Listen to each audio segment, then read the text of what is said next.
Qur'an Chapter 34, Surah Saba. By Sayyid Qutb. Translation by Muhammad Al-Amrani. In the name of God, the most compassionate, the most merciful. All praise is due to God, to whom belongs all that is in the heavens and all that is on earth, and to him alone is all praise in the life to come. He is the all-wise, the all-aware. He knows whatever goes into the earth and whatever comes forth from it, and whatever descends from the skies and whatever ascends to them. And he alone is the most merciful, the all-forgiving. Yet the deniers of the truth say, "The hour will never come upon us." Say, "Nay, by my sustainer, most certainly it will come upon you."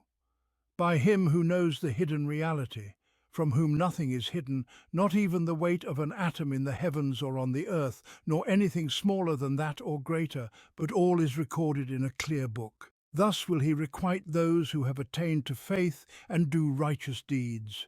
Theirs shall be forgiveness and a most excellent sustenance. But as for those who strive against our messages, seeking to frustrate our purpose, theirs shall be a torment of most painful suffering. Now those who have been endowed with true knowledge see that what has been revealed to you by your sustainer is indeed the truth, and that it guides to the path of the Almighty, the one to whom all praise is due.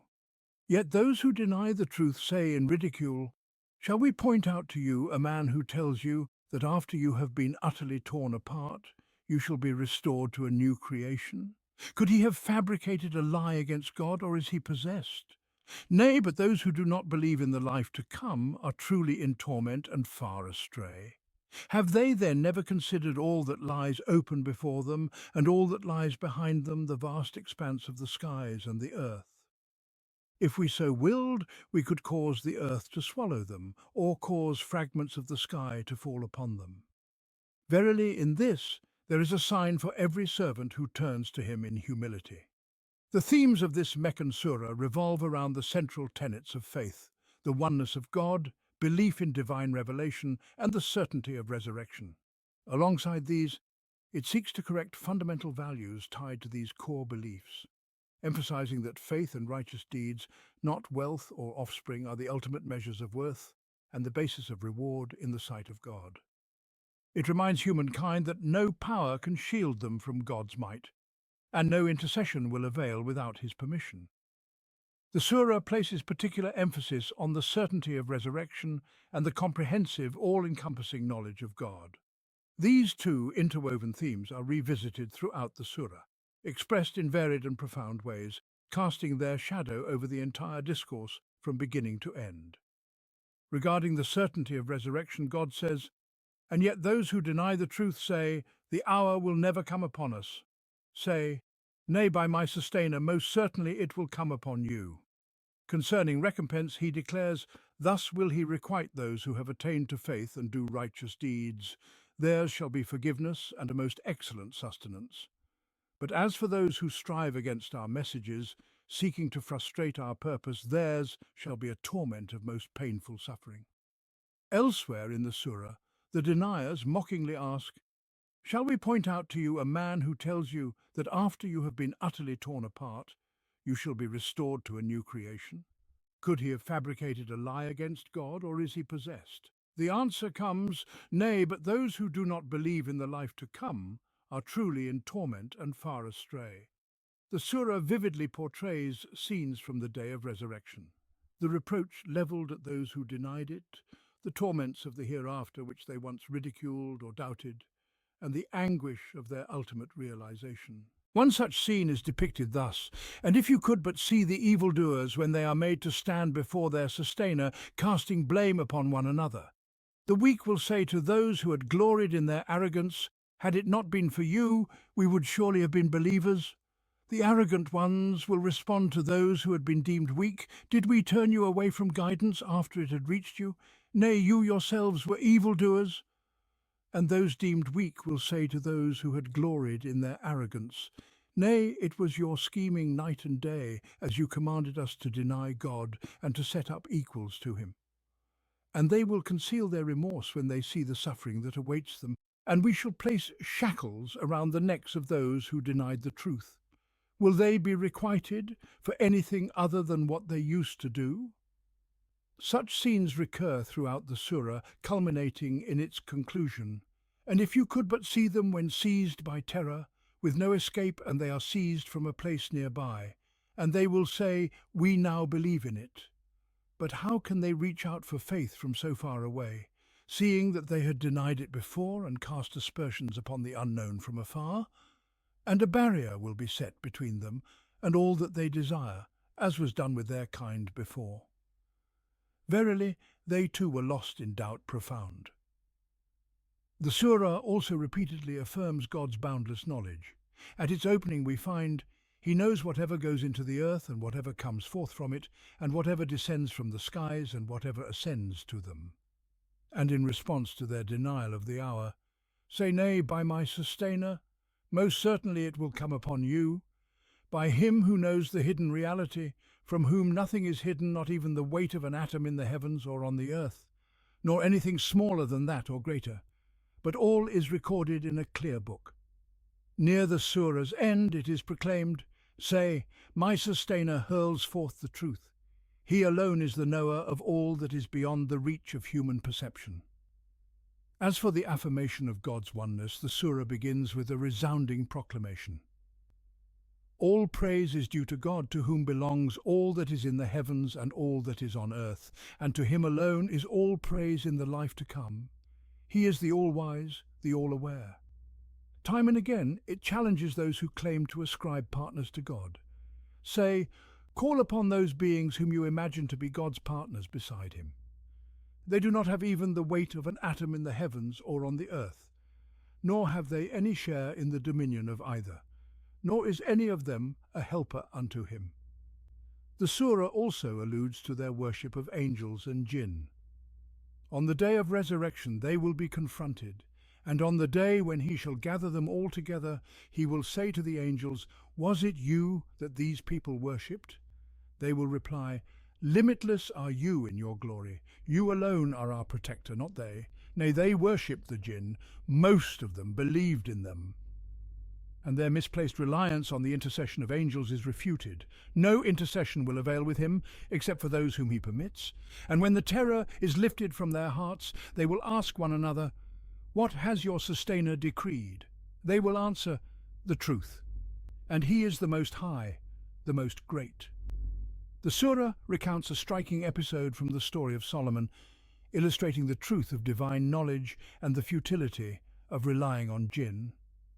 "And when we decreed Solomon's death, nothing showed them that he had died except an earthworm gnawing away at his staff. And when he fell, the jinn realized that if they had truly known the hidden reality, they would not have remained in such humiliating suffering." As for the theme of divine revelation and prophethood, those who deny the truth are quoted as saying, "We will never believe in this Qur'an, nor in whatever came before it." And again, whenever our clear messages are recited to them, they say, "This is but a man who seeks to turn you away from what your forebears worshipped." And they say, "This Qur'an is nothing but a fabricated falsehood." And those who deny the truth when it comes to them say, "This is nothing but sorcery manifest." The surah responds by affirming the truth of the revelation. And those who have been endowed with true knowledge see that what has been revealed to you by your sustainer is indeed the truth, and that it guides to the path of the Almighty, the one to whom all praise is due. And further, "And thus, O Prophet, we have sent you as a bearer of glad tidings and a warner unto all mankind. But most people do not understand." In affirming transcendent values, the surah declares, "Never have we sent a warner to a community without its affluent ones saying, 'We deny the truth of what you have been sent with.' And they say, 'We are more abundant in wealth and children, and we shall not be made to suffer.' Say, 'Verily my sustainer grants abundant sustenance to whomever He wills, or gives it in scant measure, but most people do not understand. And neither your wealth nor your children will bring you nearer to us in any way. Only those who have attained to faith and do righteous deeds, for them there shall be a twofold reward for all that they did, and they shall dwell secure in lofty mansions. But those who strive against our messages, seeking to frustrate our purpose, they will be brought into suffering." The surah illustrates these values with historical examples. The story of the grateful people of David's household, contrasted with the ungrateful people of Sheba who squandered God's blessings. Both serve as tangible historical proofs of God's promise and his warning. The issues addressed by the Meccan surahs are presented in a variety of forms, each surah casting its themes in a unique cosmic framework. These themes are accompanied by fresh, stirring effects that awaken the heart anew each time. The field of presentation in Surah Saba encompasses the vast expanse of the heavens and the earth, the mysterious and awe-inspiring realm of the unseen, the immense and overwhelming scene of the day of gathering, the subtle depths of the human soul, and the pages of history, both known and unknown, brought to life through wondrous and extraordinary events.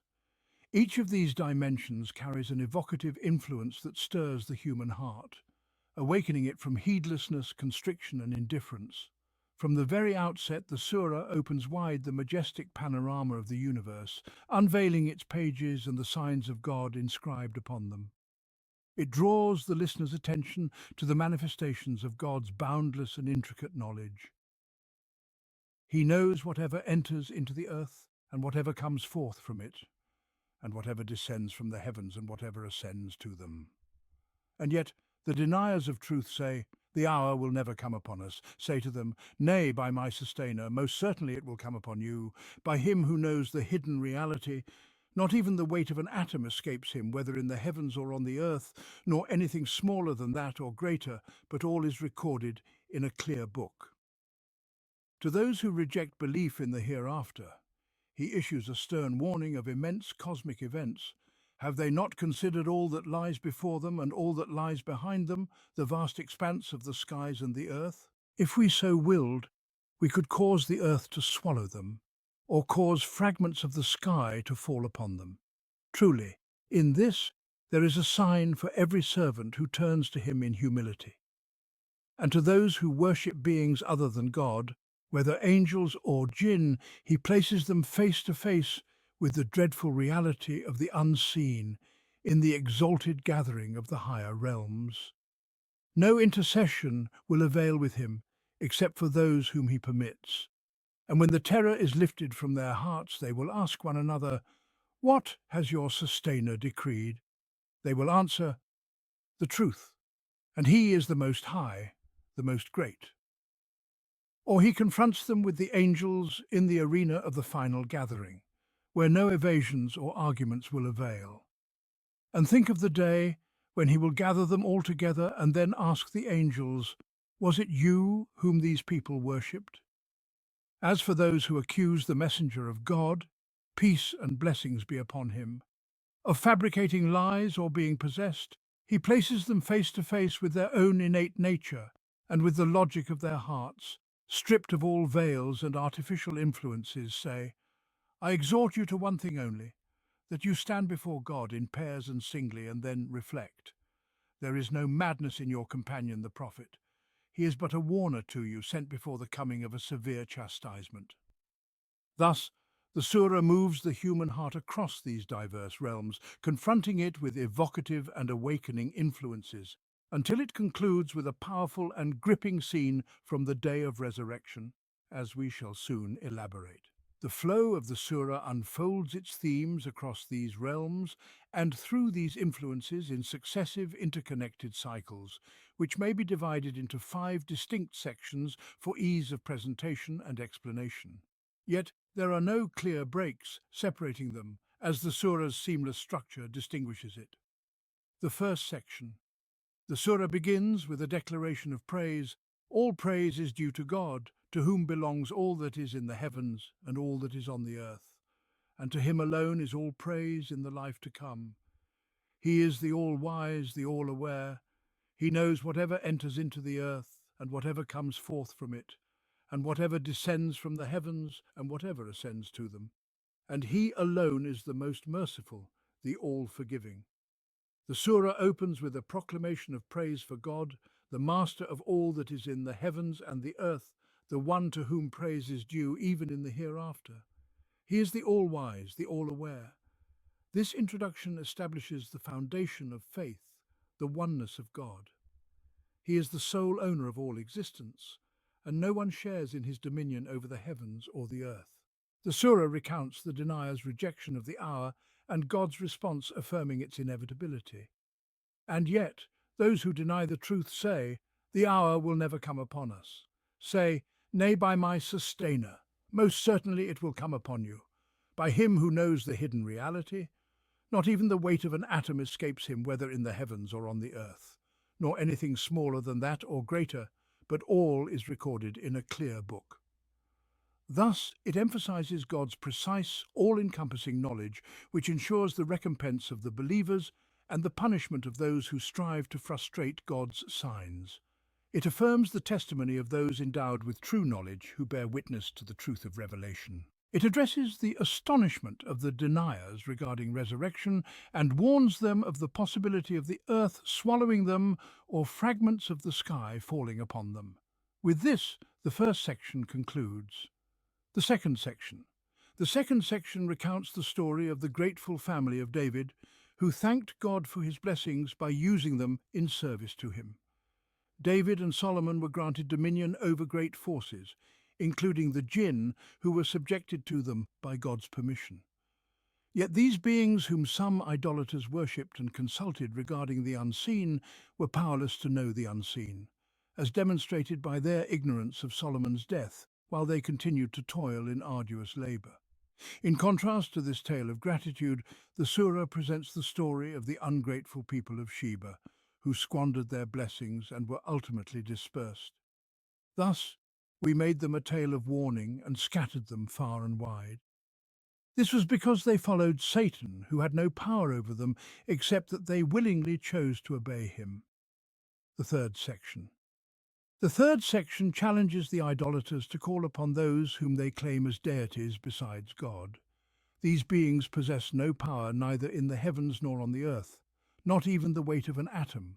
They have no share in creation, nor do they serve as helpers to God. Even the angels, whom they mistakenly worship, are in awe of God's command, trembling with reverence. The surah asks the idolaters, "Who provides for you from the heavens and the earth?" It reminds them that God is the sole provider and that He alone will settle their disputes on the day of judgment. The fourth and fifth sections. The fourth and fifth sections address the divine revelation and the mission of the prophet, as well as the arrogance of the affluent who oppose every divine call. They highlight the true values upon which judgment and reward are based: faith and righteous deeds, not wealth or offspring. The surah portrays scenes from the day of resurrection, where followers will disown their leaders, and even the angels will disavow the worship of those who associated them with God. Amidst these scenes, the surah calls the deniers to return to their innate nature, free from the clamour of arrogance and heedlessness, and to reflect upon the prophet's message. The surah concludes with powerful, decisive verses. Say, "My sustainer hurls forth the truth. He alone is the knower of all that is beyond the reach of human perception." Say, "The truth has now come, and falsehood neither creates anything new nor restores anything lost." Say, "Were I to go astray, I would but go astray to my own loss. But if I am on the right path, it is by virtue of what my sustainer reveals unto me. Verily, he is all-hearing, ever near." And it ends with a vivid, gripping scene from the day of resurrection. Its step swift and its impact profound. And now, after this comprehensive overview, we turn to the details. All praise is due to God, to whom belongs all that is in the heavens and all that is on earth. And to him alone belongs all praise in the hereafter, and he is the all-wise, the all-aware. He knows whatever enters the earth, and whatever emerges from it, and whatever descends from the skies, and whatever ascends to them. And he is the most merciful, the most forgiving. The surah begins with this opening that sets the stage for its discussion of the polytheists' association of others with God, their denial of his messenger, their doubts about the hereafter, and their dismissal of the resurrection and the final return. It begins with gratitude. All praise is due to God. For God is praiseworthy in and of himself, even if no one among humankind were to praise him. He is praiseworthy in the entirety of existence, which glorifies him with praise and praiseworthy in the hearts of all creation, even if humankind were to deviate from the rest of his creation. With this praise, the verse ascribes to God the attribute of sovereignty over all that is in the heavens and the earth. None shares this dominion with him, for to him glorified and exalted is all that is in the heavens and the earth. This is the first fundamental principle of faith, the principle of Tawhid, the oneness of God. For the sole owner of everything in existence is God, who has no rival in his dominion over this vast universe, and to him belongs all praise in the hereafter. This is both the praise due to him by virtue of his essence, and the praise that rises from his servants, even from those who denied him in this world, or ascribed partners to him out of ignorance that will become clear in the hereafter. Then all praise and glorification will be rendered to him alone, and he is the all-wise, the all-aware. He is the one who acts with wisdom in all that he does, who governs this world and the hereafter with wisdom, and who manages the affairs of all existence with wisdom. He is the all-aware who knows everything, all things, all matters, all decrees perfectly, comprehensively and profoundly, encompassing all things in his infinite knowledge. The Surah then unveils a glimpse of God's infinite knowledge, spanning the realms of earth and sky. He knows whatever enters the earth, and whatever emerges from it, and whatever descends from the skies, and whatever ascends to them. The human mind stands in awe before this brief yet boundless description. It faces an overwhelming multitude of things, movements, sizes, shapes, forms, meanings and states so vast that imagination itself cannot encompass them. Even if all humankind were to dedicate their lives to tracking and counting all that happens in a single moment of what this verse describes, they would still fail to fully grasp or enumerate it with certainty. How many things in a single moment enter the earth? How many things in that same moment emerge from it? How many things descend from the sky? And how many things ascend to it? How many things enter the earth? How many seeds are sown or buried in the recesses of the earth? How many worms, insects and crawling creatures burrow into the soil across its vast expanse? How many drops of water, particles of gas or rays of energy penetrate the earth's surface in its wide-ranging corners? And how many more, beyond what is visible, enter the earth under the watchful eye of God, who neither slumbers nor sleeps? How many things emerge from the earth? How many plants sprout and grow? How many springs gush forth? How many wells once hidden begin to overflow? How many gases rise from beneath the surface? How many hidden things are uncovered? How many insects leave their concealed homes? How much of this is seen and how much remains unseen? How much of this is known to humankind and how much remains unknown, vastly so? And how many things descend from the skies? How many drops of rain fall? How many meteors pierce through space? How many burning rays scorch the earth and how many illuminating beams bring light? How many decrees destined by God's will unfold? How many mercies encompass creation or are bestowed upon specific servants? How much provision is sent down, whether abundant or measured? And how many more things beyond count descend from the heavens? And how many things ascend to the skies? How many breaths rise from plants, animals, humans or other beings unknown to humankind? How many invocations, whispered or proclaimed aloud, rise to God, heard by him alone in his majesty? How many souls of living beings ascend, known or unknown? How many angels ascend, carrying out the commands of God? How many unseen spirits traverse this vast dominion, known only to him? How many particles of vapor rise from the seas? How many molecules of gas rise from every form of matter? And how much more ascends of which none but God has knowledge? How many things in one single moment? And where does human knowledge stand in comparison to this vastness? Even if humankind were to spend eternity counting and enumerating what occurs in a single moment, they would fall short. Meanwhile, God's infinite, all-encompassing, subtle and profound knowledge encompasses all of this at all times, in all places and in all things. Every heart and its innermost thoughts, every movement and every stillness lies under God's watchful gaze, and yet he conceals and forgives. And he is the most merciful, the most forgiving. A single verse such as this bears witness to the divine origin of the Qur'an. Such a boundless cosmic perspective could never originate from the mind of a human being. The human heart, by its very nature, does not conceive such boundless realities. The human imagination, left to itself, does not venture into such infinite realms, and such encompassing universal imagery bears the unmistakable mark of the creator of existence, the handiwork of God which no creation of man can imitate. After establishing this profound truth in such a magnificent, expansive and far-reaching manner, the Surah recounts the denial of the disbelievers regarding the hour. These are those narrow-minded individuals who do not even know what tomorrow holds for them, while God is the all-knowing of the unseen, to whom nothing in the heavens or the earth is hidden. The hour is inevitable, for it is the moment when the righteous and the wicked will meet the recompense for what they have done on this earth. And those who disbelieve say, "The hour will not come to us." Say, "By my sustainer, indeed it will surely come to you. He is the knower of the unseen. Not even an atom's weight escapes him in the heavens or the earth, nor anything smaller or greater than that, but it is inscribed in a clear record. So that he may reward those who believe and do righteous deeds, for them is forgiveness and a noble provision.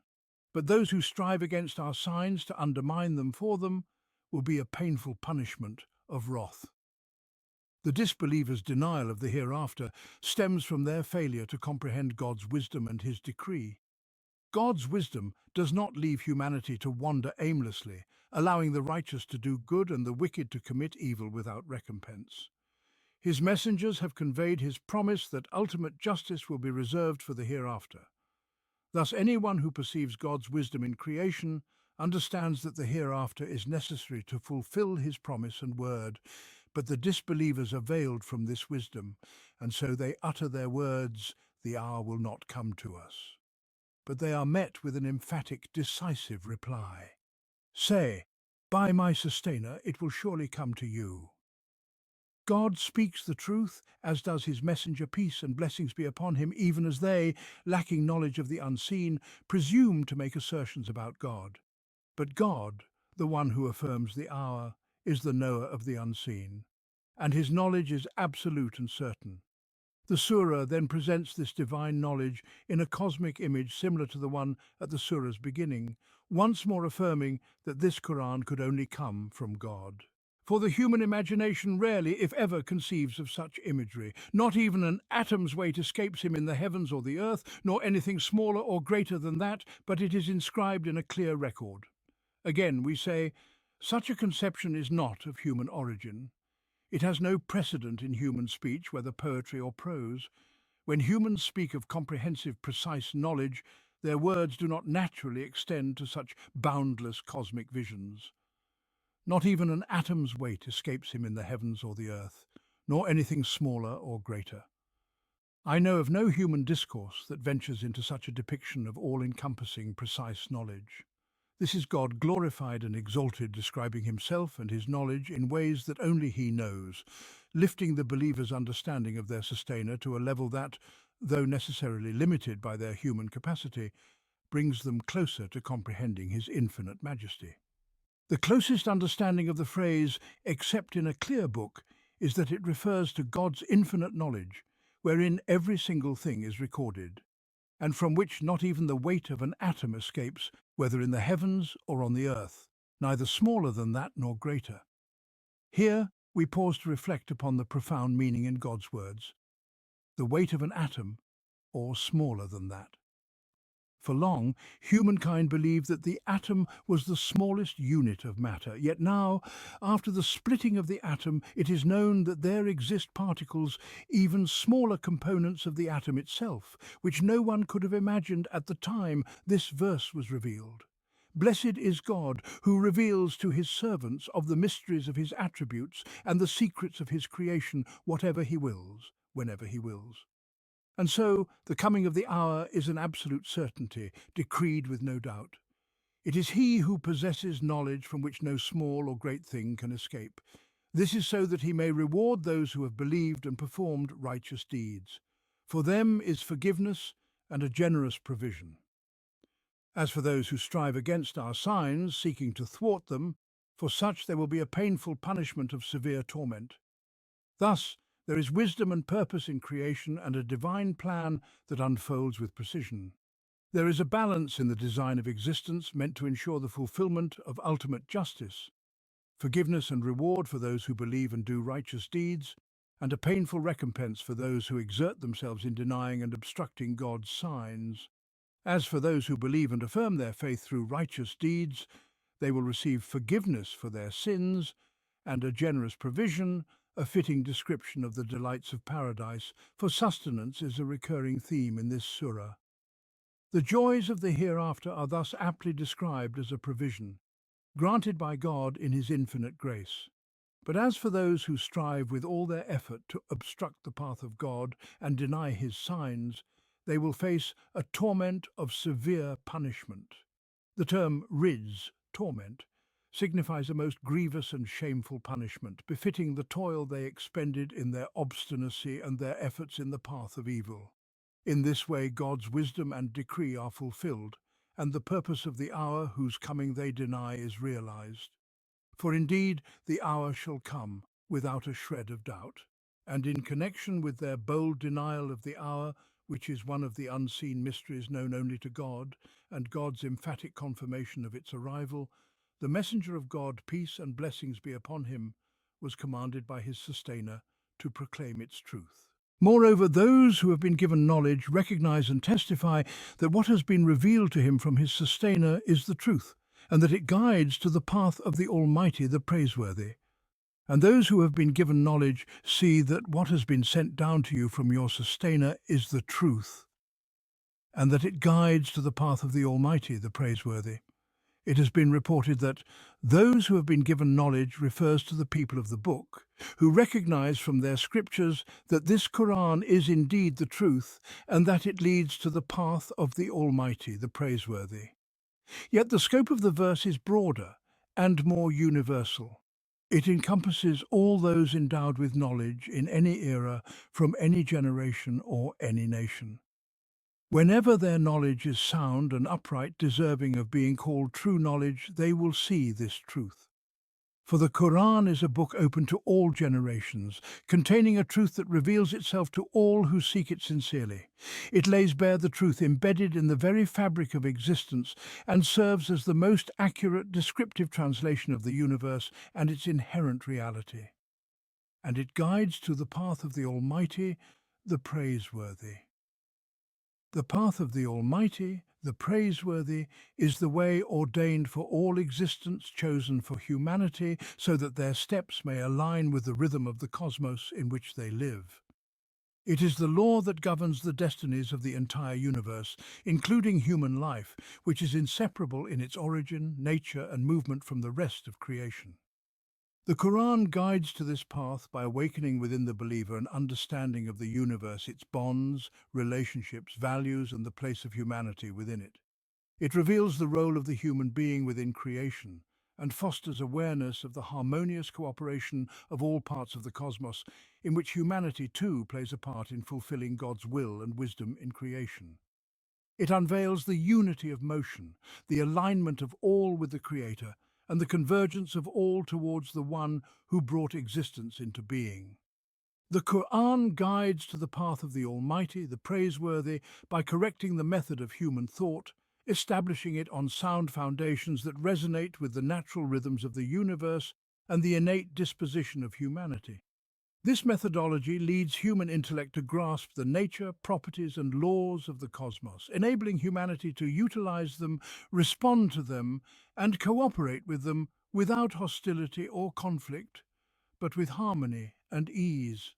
The Quran guides to the path of the Almighty, the Praiseworthy, through its educational framework that prepares the individual to live in harmony within the human community and prepares the human community, both individuals and groups, to live in harmony with the rest of creation.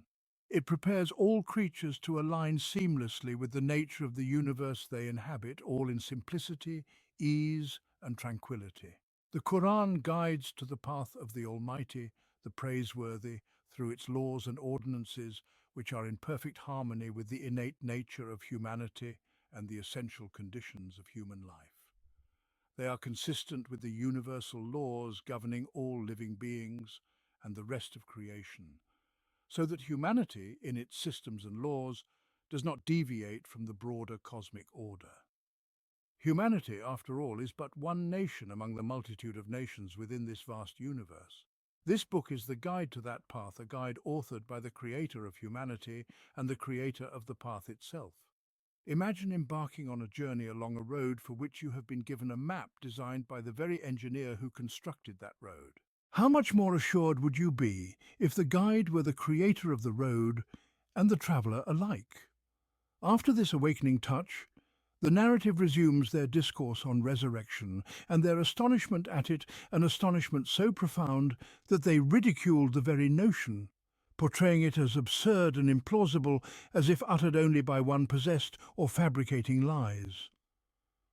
And those who disbelieve say, "Shall we tell you of a man who claims that when you have been utterly torn apart into dust, you will be raised in a new creation?"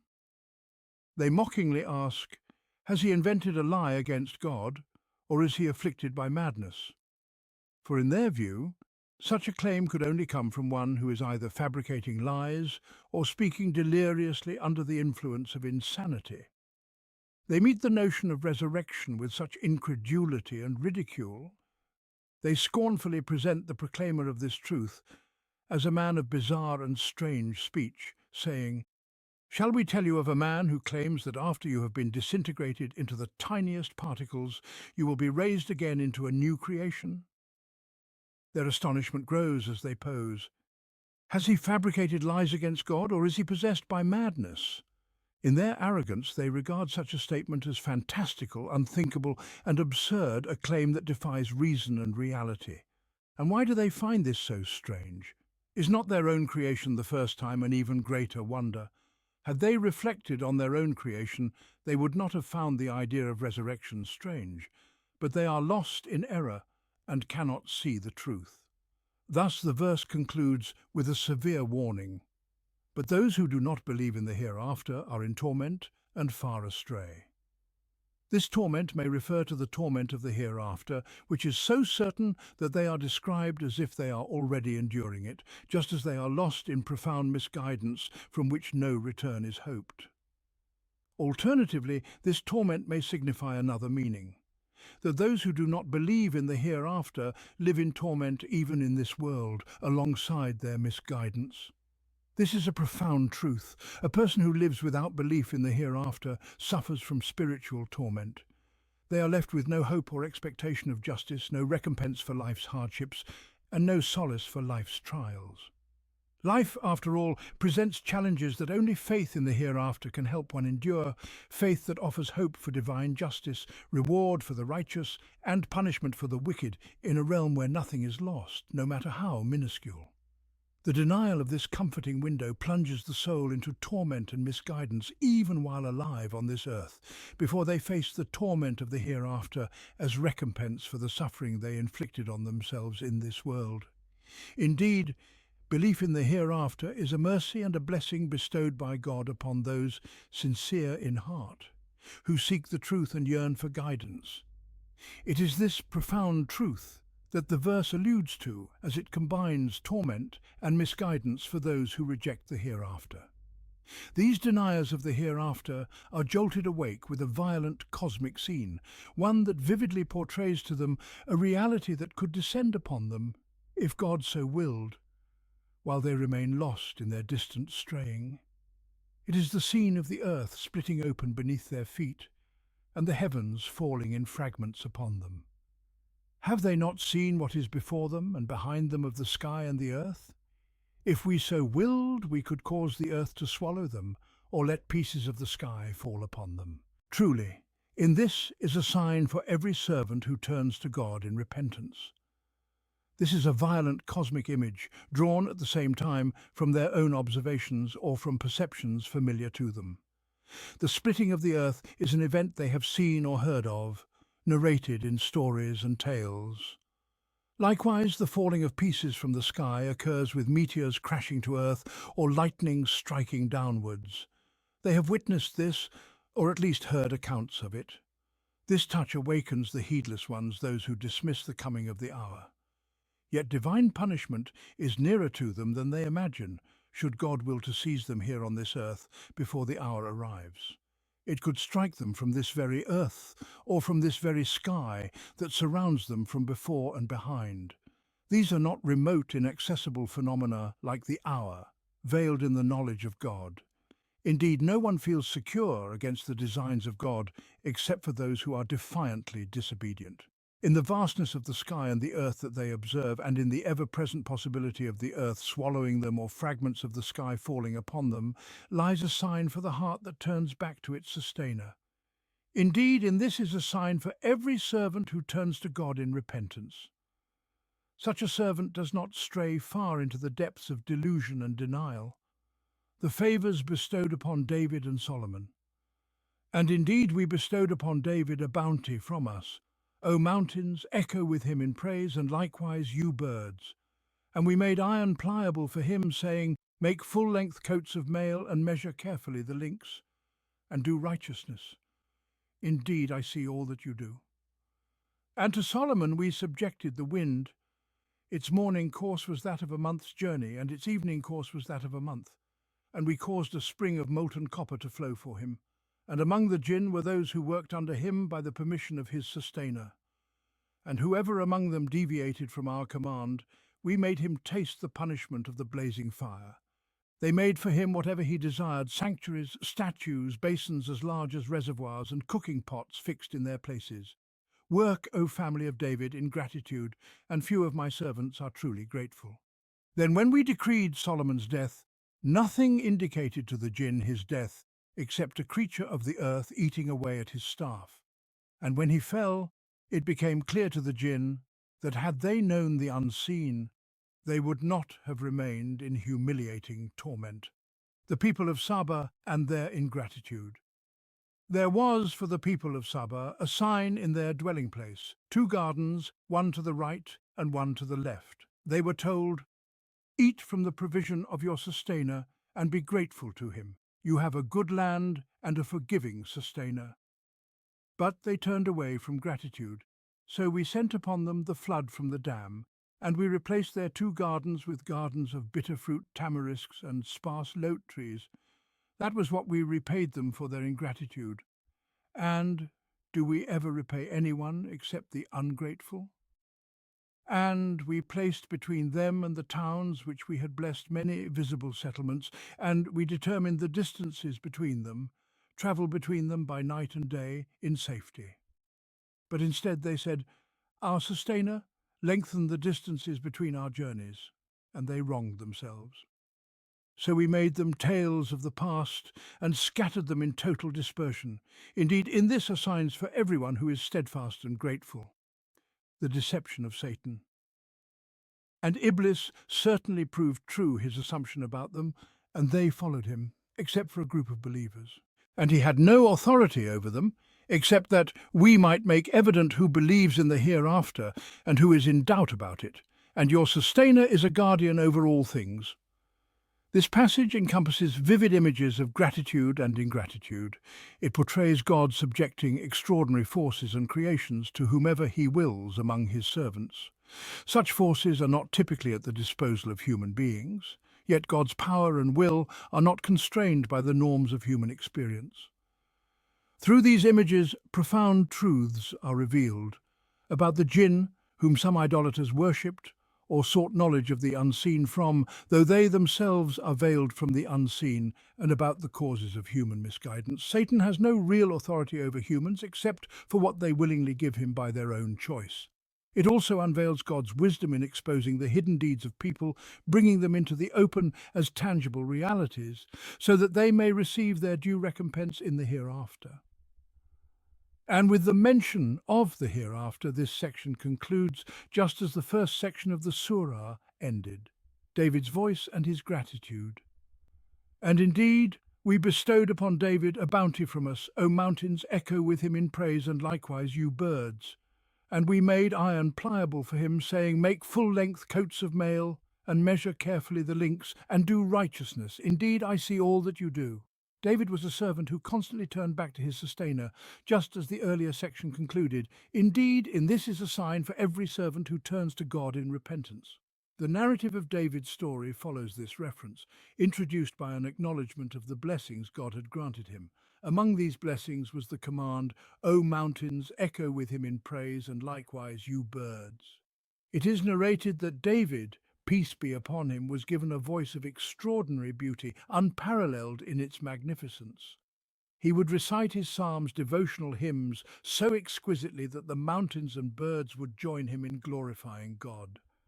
Some of these psalms are preserved in the Old Testament, the authenticity of which is known only to God.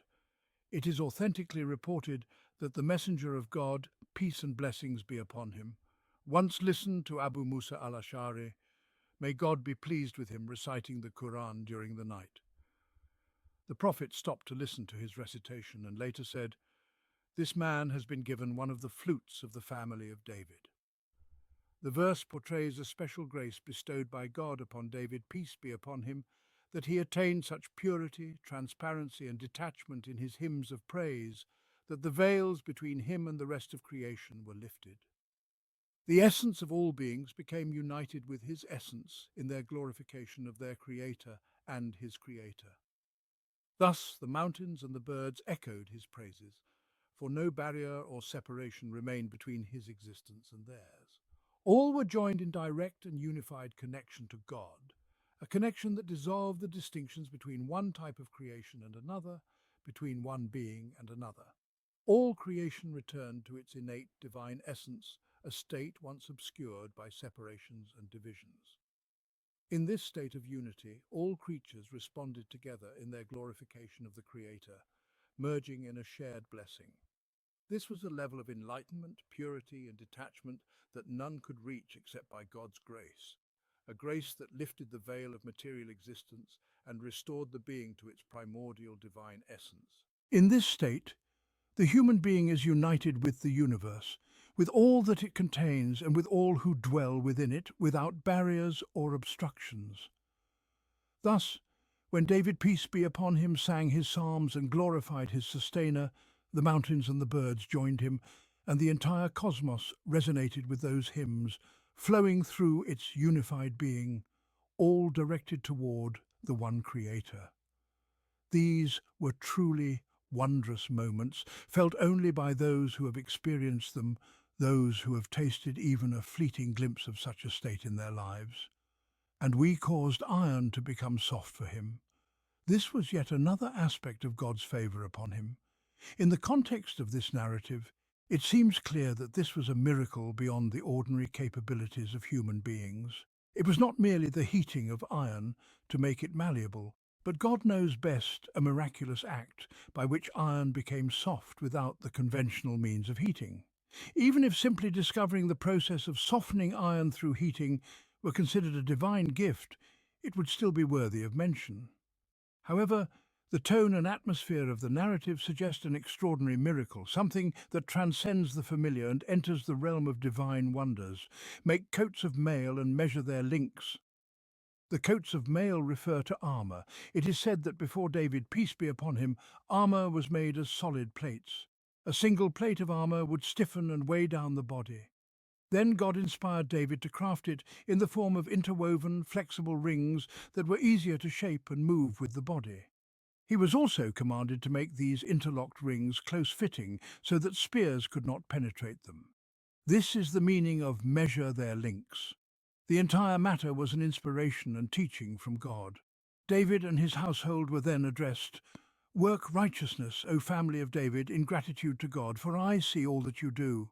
This command was not limited to making armor, but extended to all their actions, reminding them to remain ever conscious of God, who sees everything they do and who will reward it accordingly.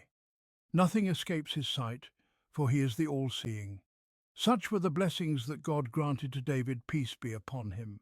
As for Solomon, peace be upon him, God bestowed upon him other favors.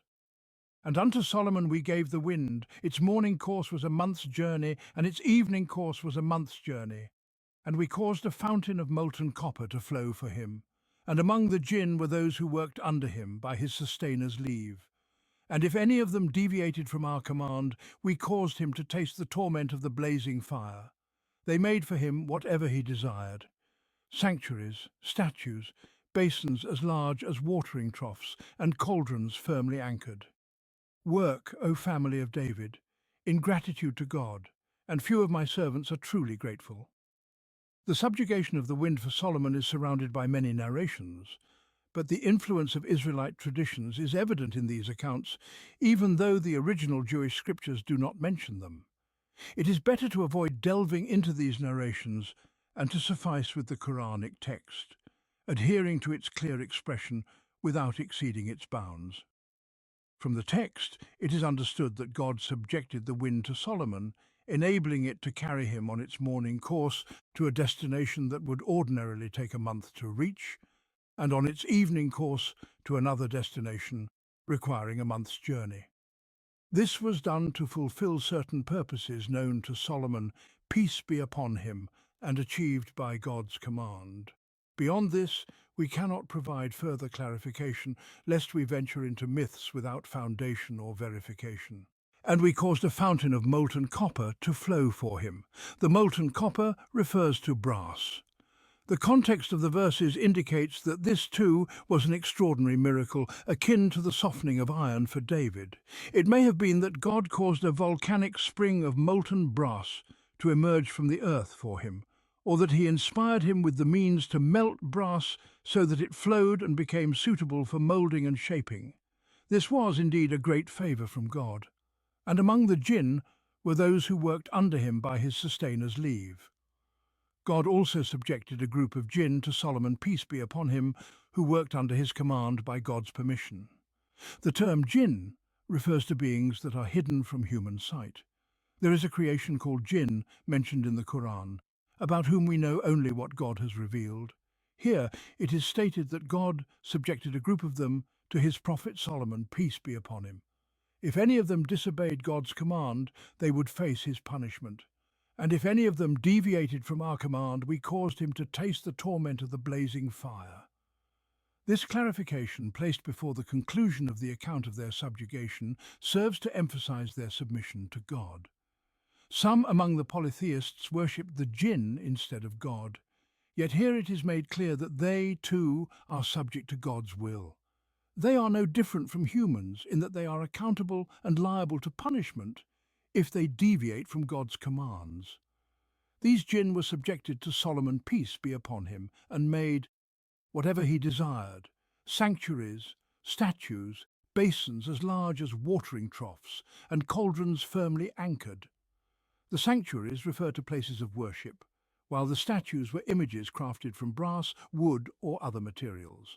The basins were enormous vessels used for water, and the firmly anchored cauldrons were massive cooking pots. All these were examples of what the jinn, under Solomon's command, made for him wherever and however he willed by God's leave. These were extraordinary matters, beyond human comprehension or explanation, and their only clear interpretation is that they were miraculous deeds brought about by God. This is their plain and straightforward meaning. The narrative concludes with an address to the family of David. Work, O family of David, in gratitude to God. All that had been subjected to them, whether through David or Solomon, peace be upon them both, was a gift from God. The command to work in gratitude is a reminder to use these blessings not for arrogance or self-exaltation, but for righteous deeds as an expression of gratitude to God. Truly, righteous action is the greatest form of gratitude, and few of my servants are truly grateful. This concluding statement serves both as a declaration and a directive. It highlights the magnitude of God's grace and bounty, which is so immense that even those capable of expressing gratitude fall short of fully appreciating it. At the same time, it reveals the negligence of many in acknowledging and thanking God for his blessings. Even at their utmost, human gratitude is inadequate to encompass God's countless favors. How then can one justify neglecting gratitude altogether? What can the finite human being offer in thanks for God's infinite blessings? And if you were to count God's blessings, you could never enumerate them. These blessings surround the human being, above him, beneath his feet, to his right and left, and even within his very being. Indeed, the human being himself is one of God's greatest blessings. I recall a day when we were gathered as a group, conversing and exchanging thoughts. Our words flowed freely, expressing whatever crossed our minds. In that moment, Our little cat, Susu, wandered about, searching for something. It seemed as though he wanted to ask us for something, but could not speak, and we could not understand. Then, by God's inspiration, we realized he was asking for water. And so it was, he was parched with thirst, yet unable to express it. In that moment, we realized something of God's blessing upon us, the gift of speech, understanding, and reason. Our hearts overflowed with gratitude in that instant, though how could our gratitude ever match the boundless favour of our sustainer? There was another time when we were deprived of sunlight for a long period. Occasionally, a small ray of sunshine, no larger than a coin, would find its way to us. One of us would stand before this ray, letting it touch his face, hands, chest, back, stomach, and feet as much as he could, before stepping aside to let his brother share in this blessing. I cannot forget the first day we saw the full sun again, how overwhelming was our joy, how visible was the delight on our faces and in our very beings, as one of us exclaimed in a deep, prolonged tone, "God, this is the sun, our sustainer's sun, it still rises, praise be to God." How much of this life-giving sunlight do we squander every day, bathing in its light and warmth, swimming and drowning in God's boundless blessings? And how often do we thank Him for this overflowing abundance that is freely and generously given without cost, effort or struggle? And so, as we proceed to reflect upon God's countless blessings in this manner, we would exhaust our entire lifetime, exert all our effort, and yet only touch the surface of such reflections.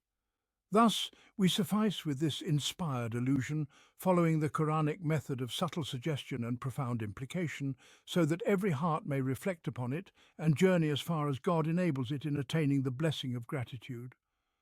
For gratitude itself is one of God's gifts, and He grants it to those deserving of it, those who turn to Him with sincerity, purity and devotion. We now move forward with the Quranic narrative to its final scene, the scene of Solomon's death.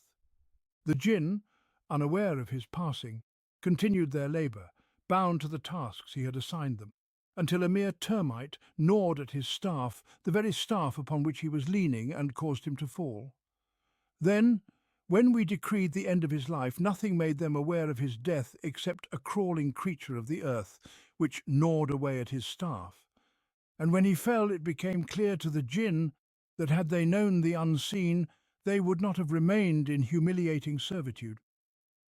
It is narrated that Solomon, peace be upon him, was leaning on his staff when his soul was taken. The jinn, subjugated to his will, continued to come and go, engaged in the arduous tasks he had imposed upon them, oblivious to his death. It was only when a creature of the earth, said to be termites, which voraciously feed on wood, devouring the roofs, doors and beams of houses in the regions where they dwell, gnawed through his staff, that it could no longer support him. He fell to the ground, and only then did the jinn realize his death.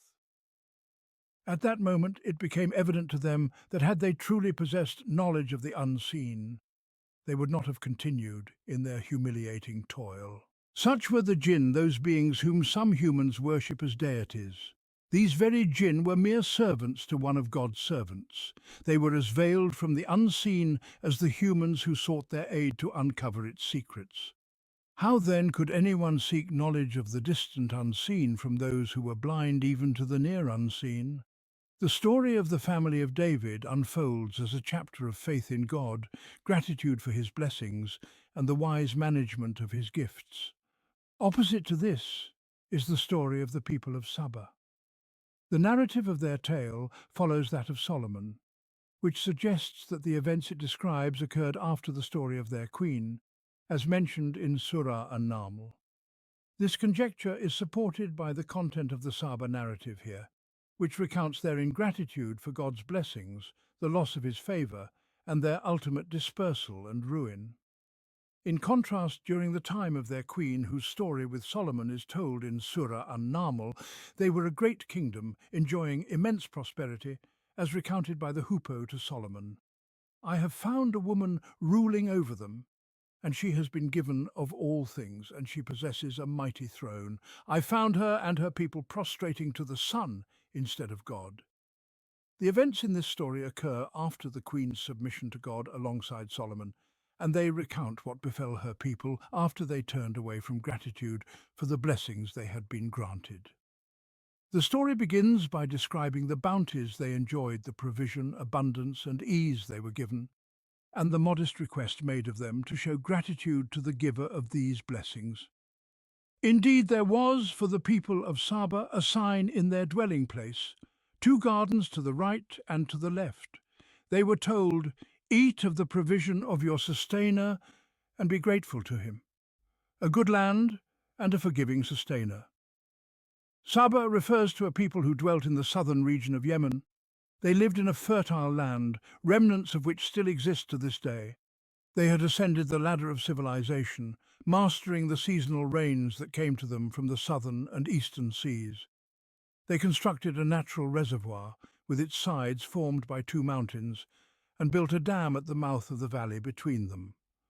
This dam, with its sluices that could be opened and closed, allowed them to store enormous quantities of water and distribute it according to their needs. Thus they possessed a great water resource known as the Dam of Marib. And these gardens, lying to the right and the left, were a symbol of fertility, abundance, ease, and the beauty of life's provisions.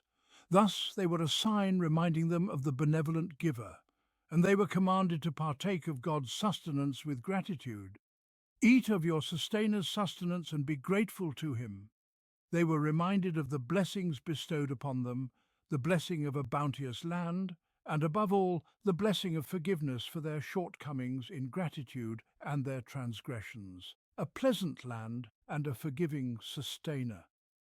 There was grace in the land manifest through prosperity and abundance, and grace in the heavens manifest through pardon and forgiveness. What then could hold them back from offering gratitude and praise?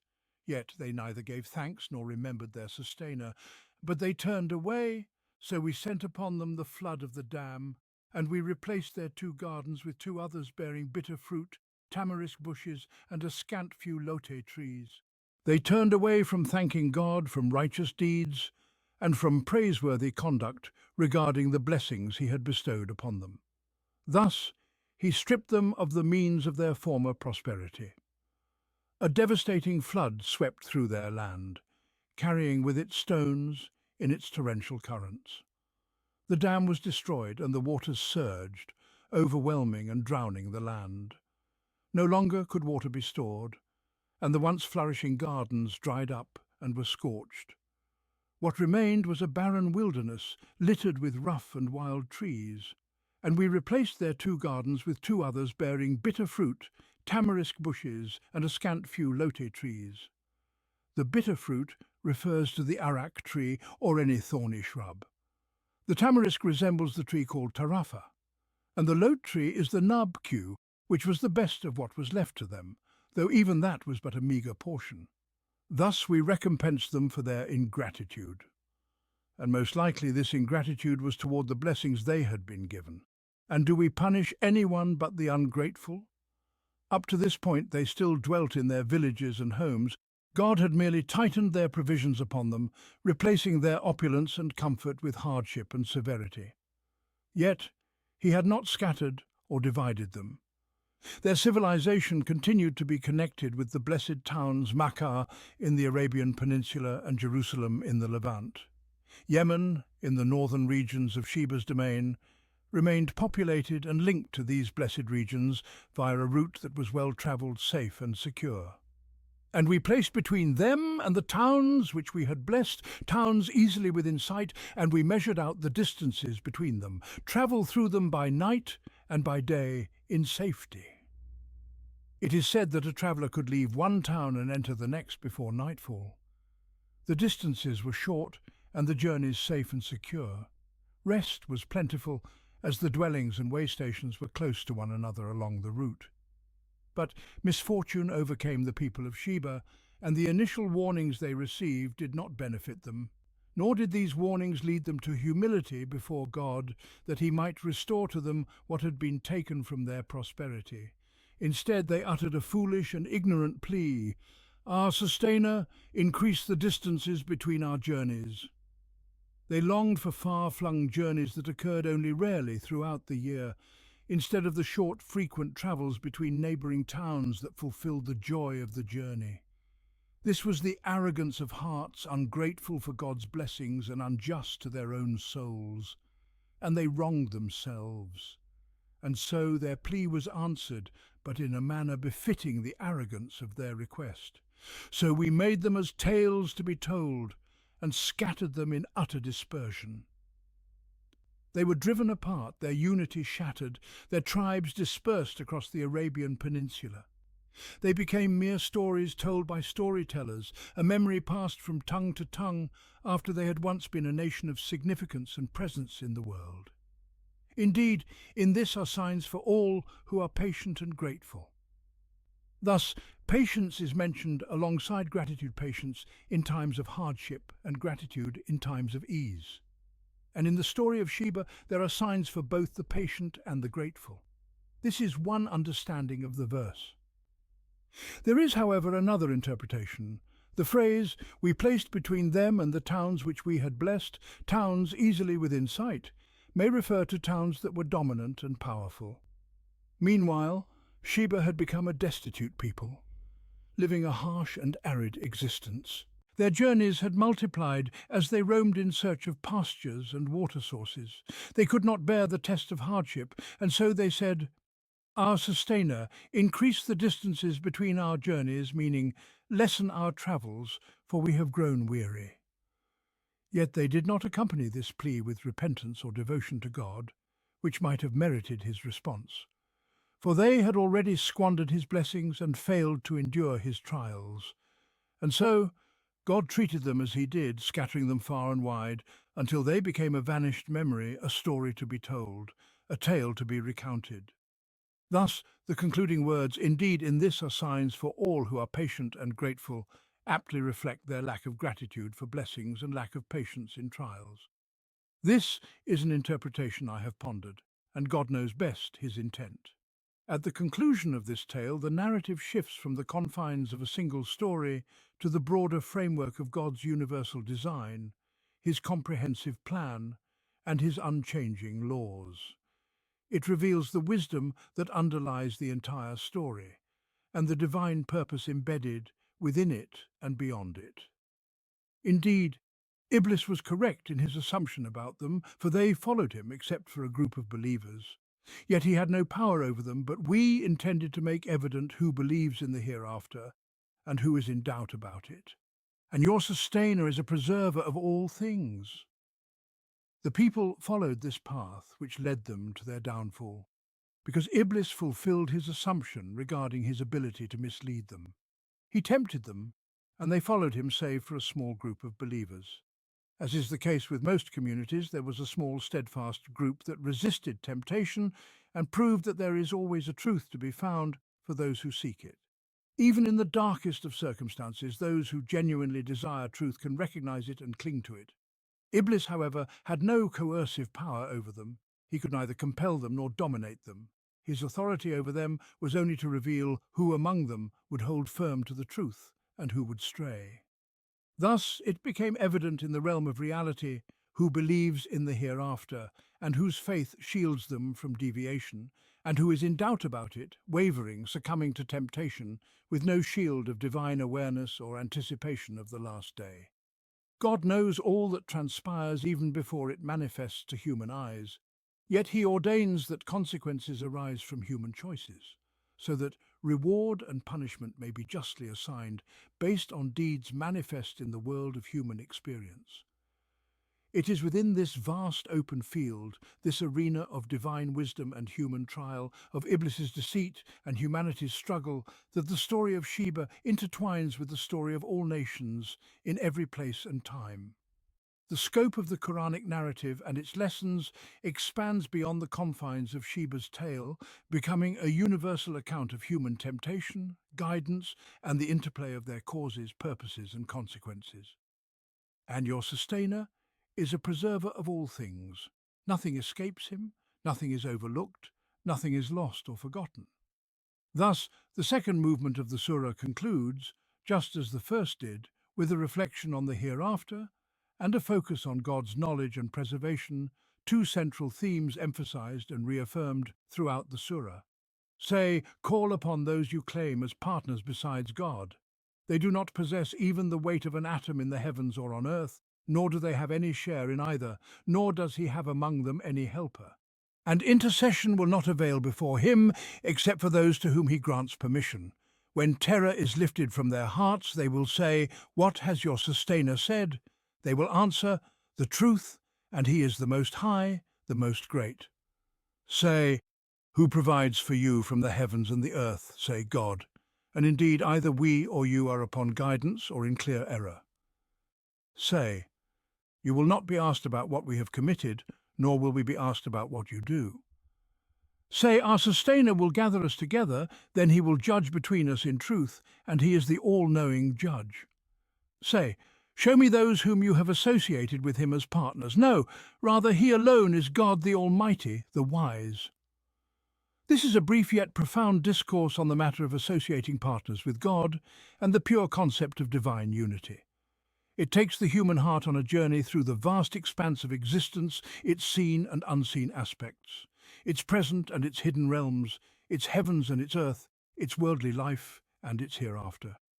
It places man in awe-inspiring positions, trembling with reverence, overcome by the majesty of God's power, and struck by the realization of his encompassing knowledge. It places him before his provision and his deeds, his accountability and his ultimate reward.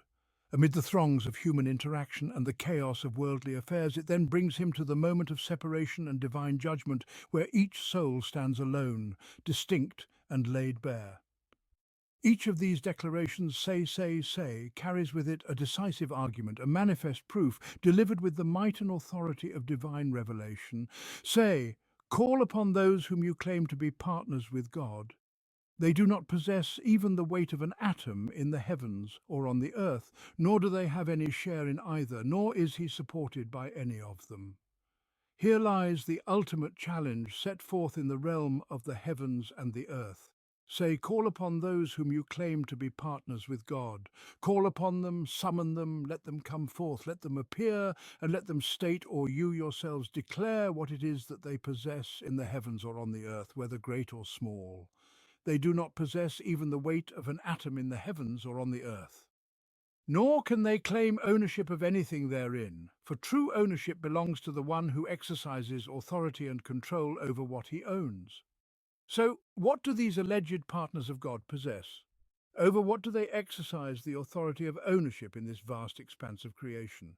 They neither own in absolute terms even the weight of an atom in the heavens or the earth, nor do they share in its ownership, nor do they have any share in either.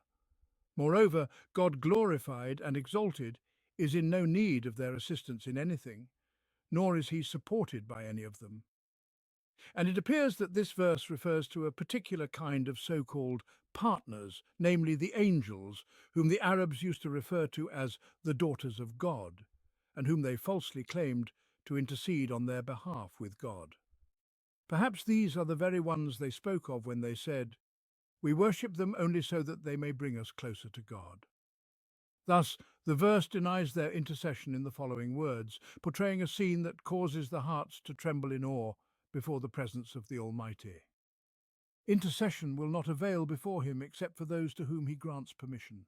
Intercession is contingent upon God's command, and God does not grant permission for intercession on behalf of those who disbelieve in him and are undeserving of his mercy. As for those who associate partners with him, they are not worthy of such intercession, not from the angels, nor from any other of those granted the privilege of interceding in the first place.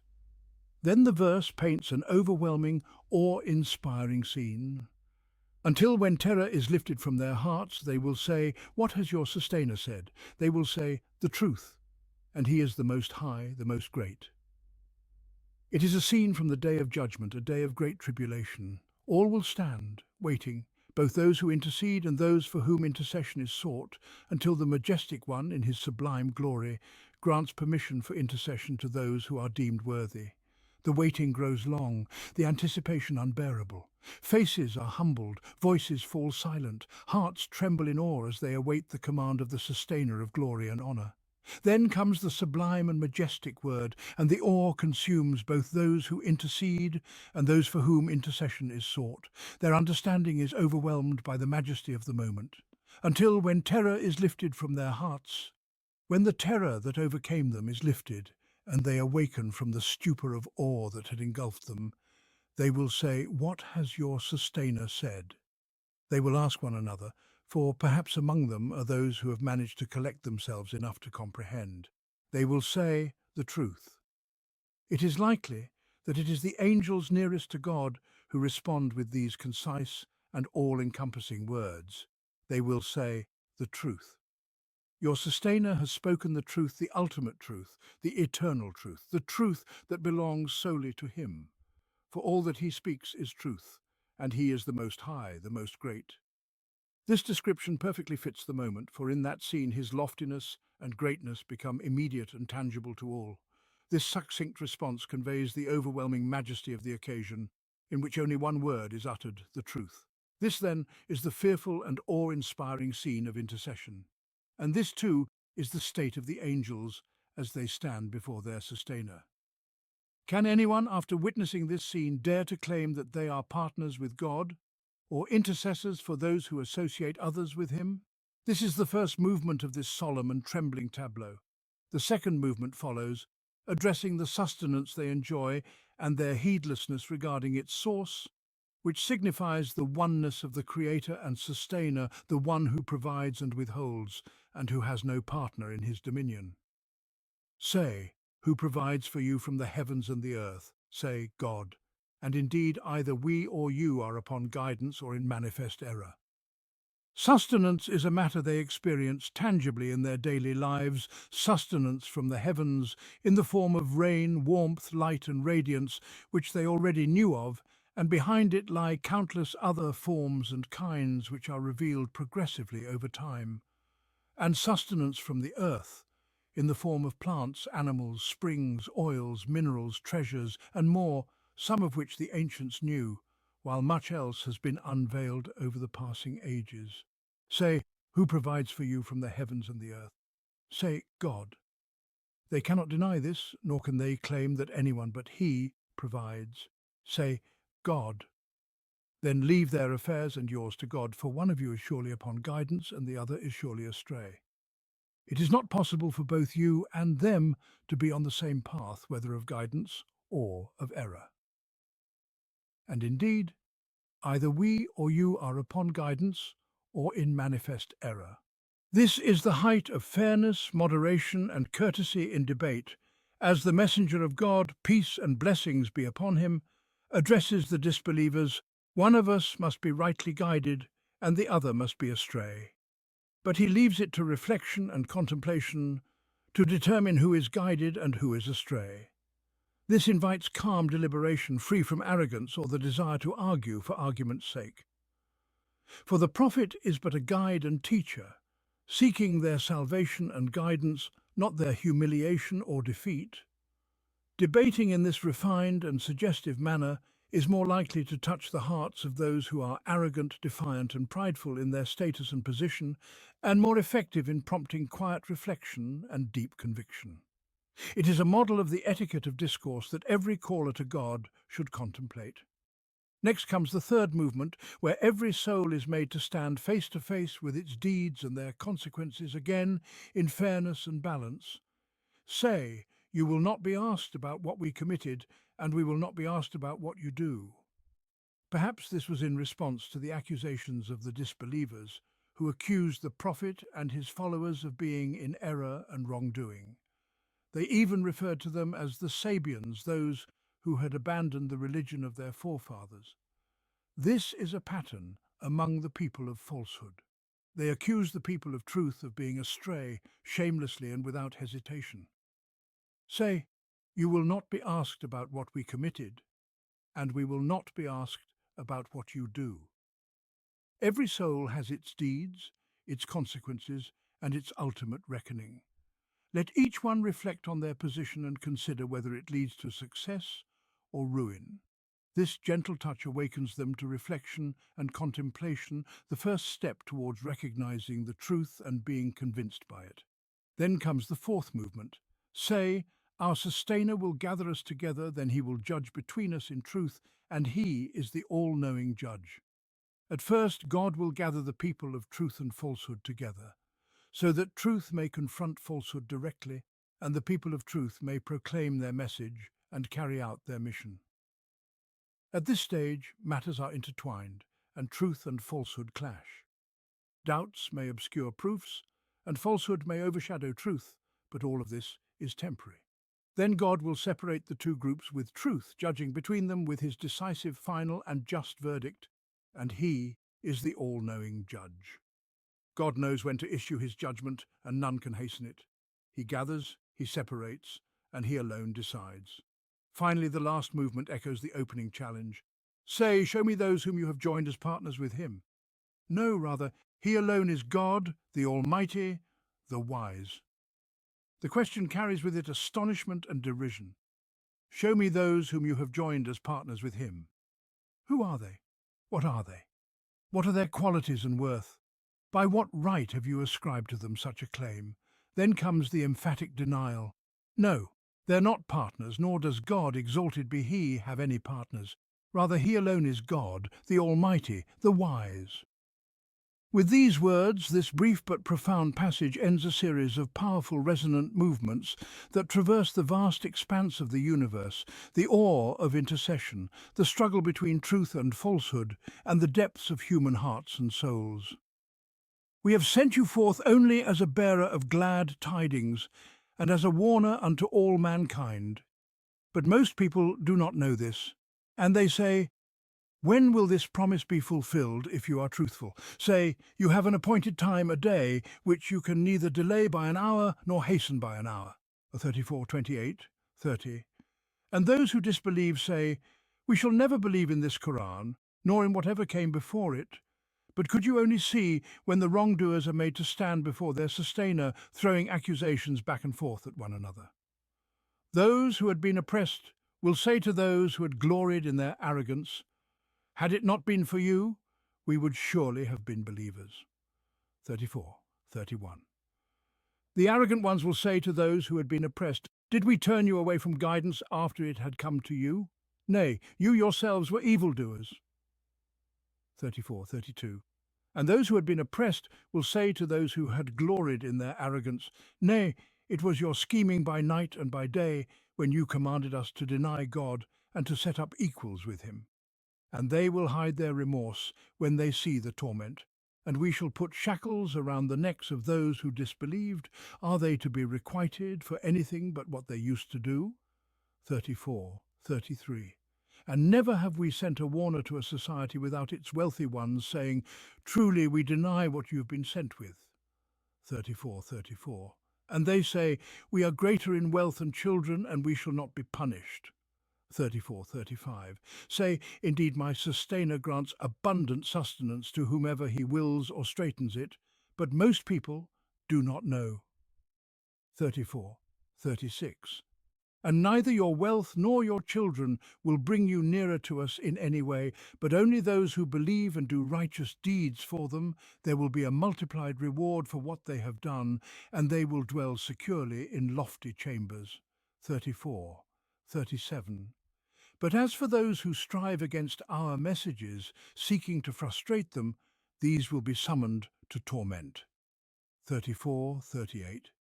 Say, indeed my sustainer grants abundant sustenance to whomever he wills of his servants, or he withholds it, and whatever you spend in charity, he will replace it, for he is the best of providers.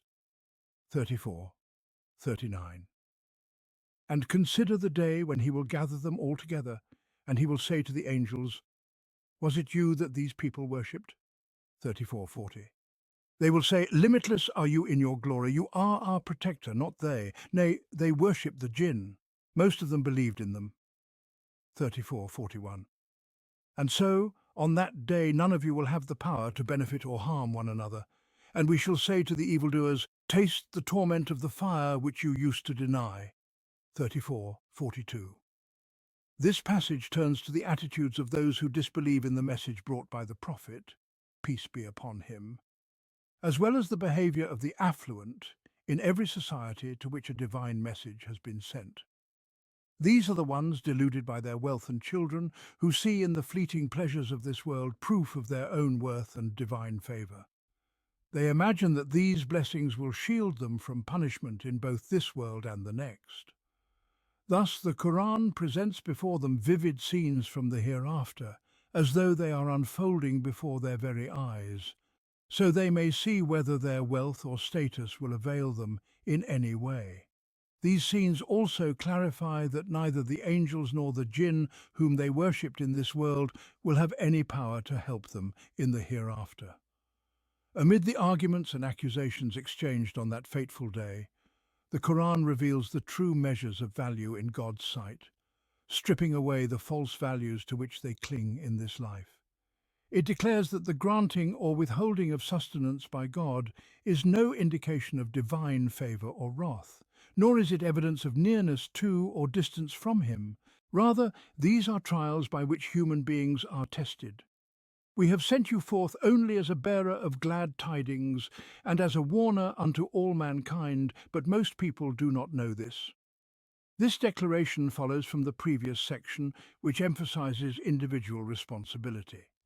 It establishes that there is nothing between the people of truth and the people of falsehood except the call and its explanation, leaving their ultimate fate to God.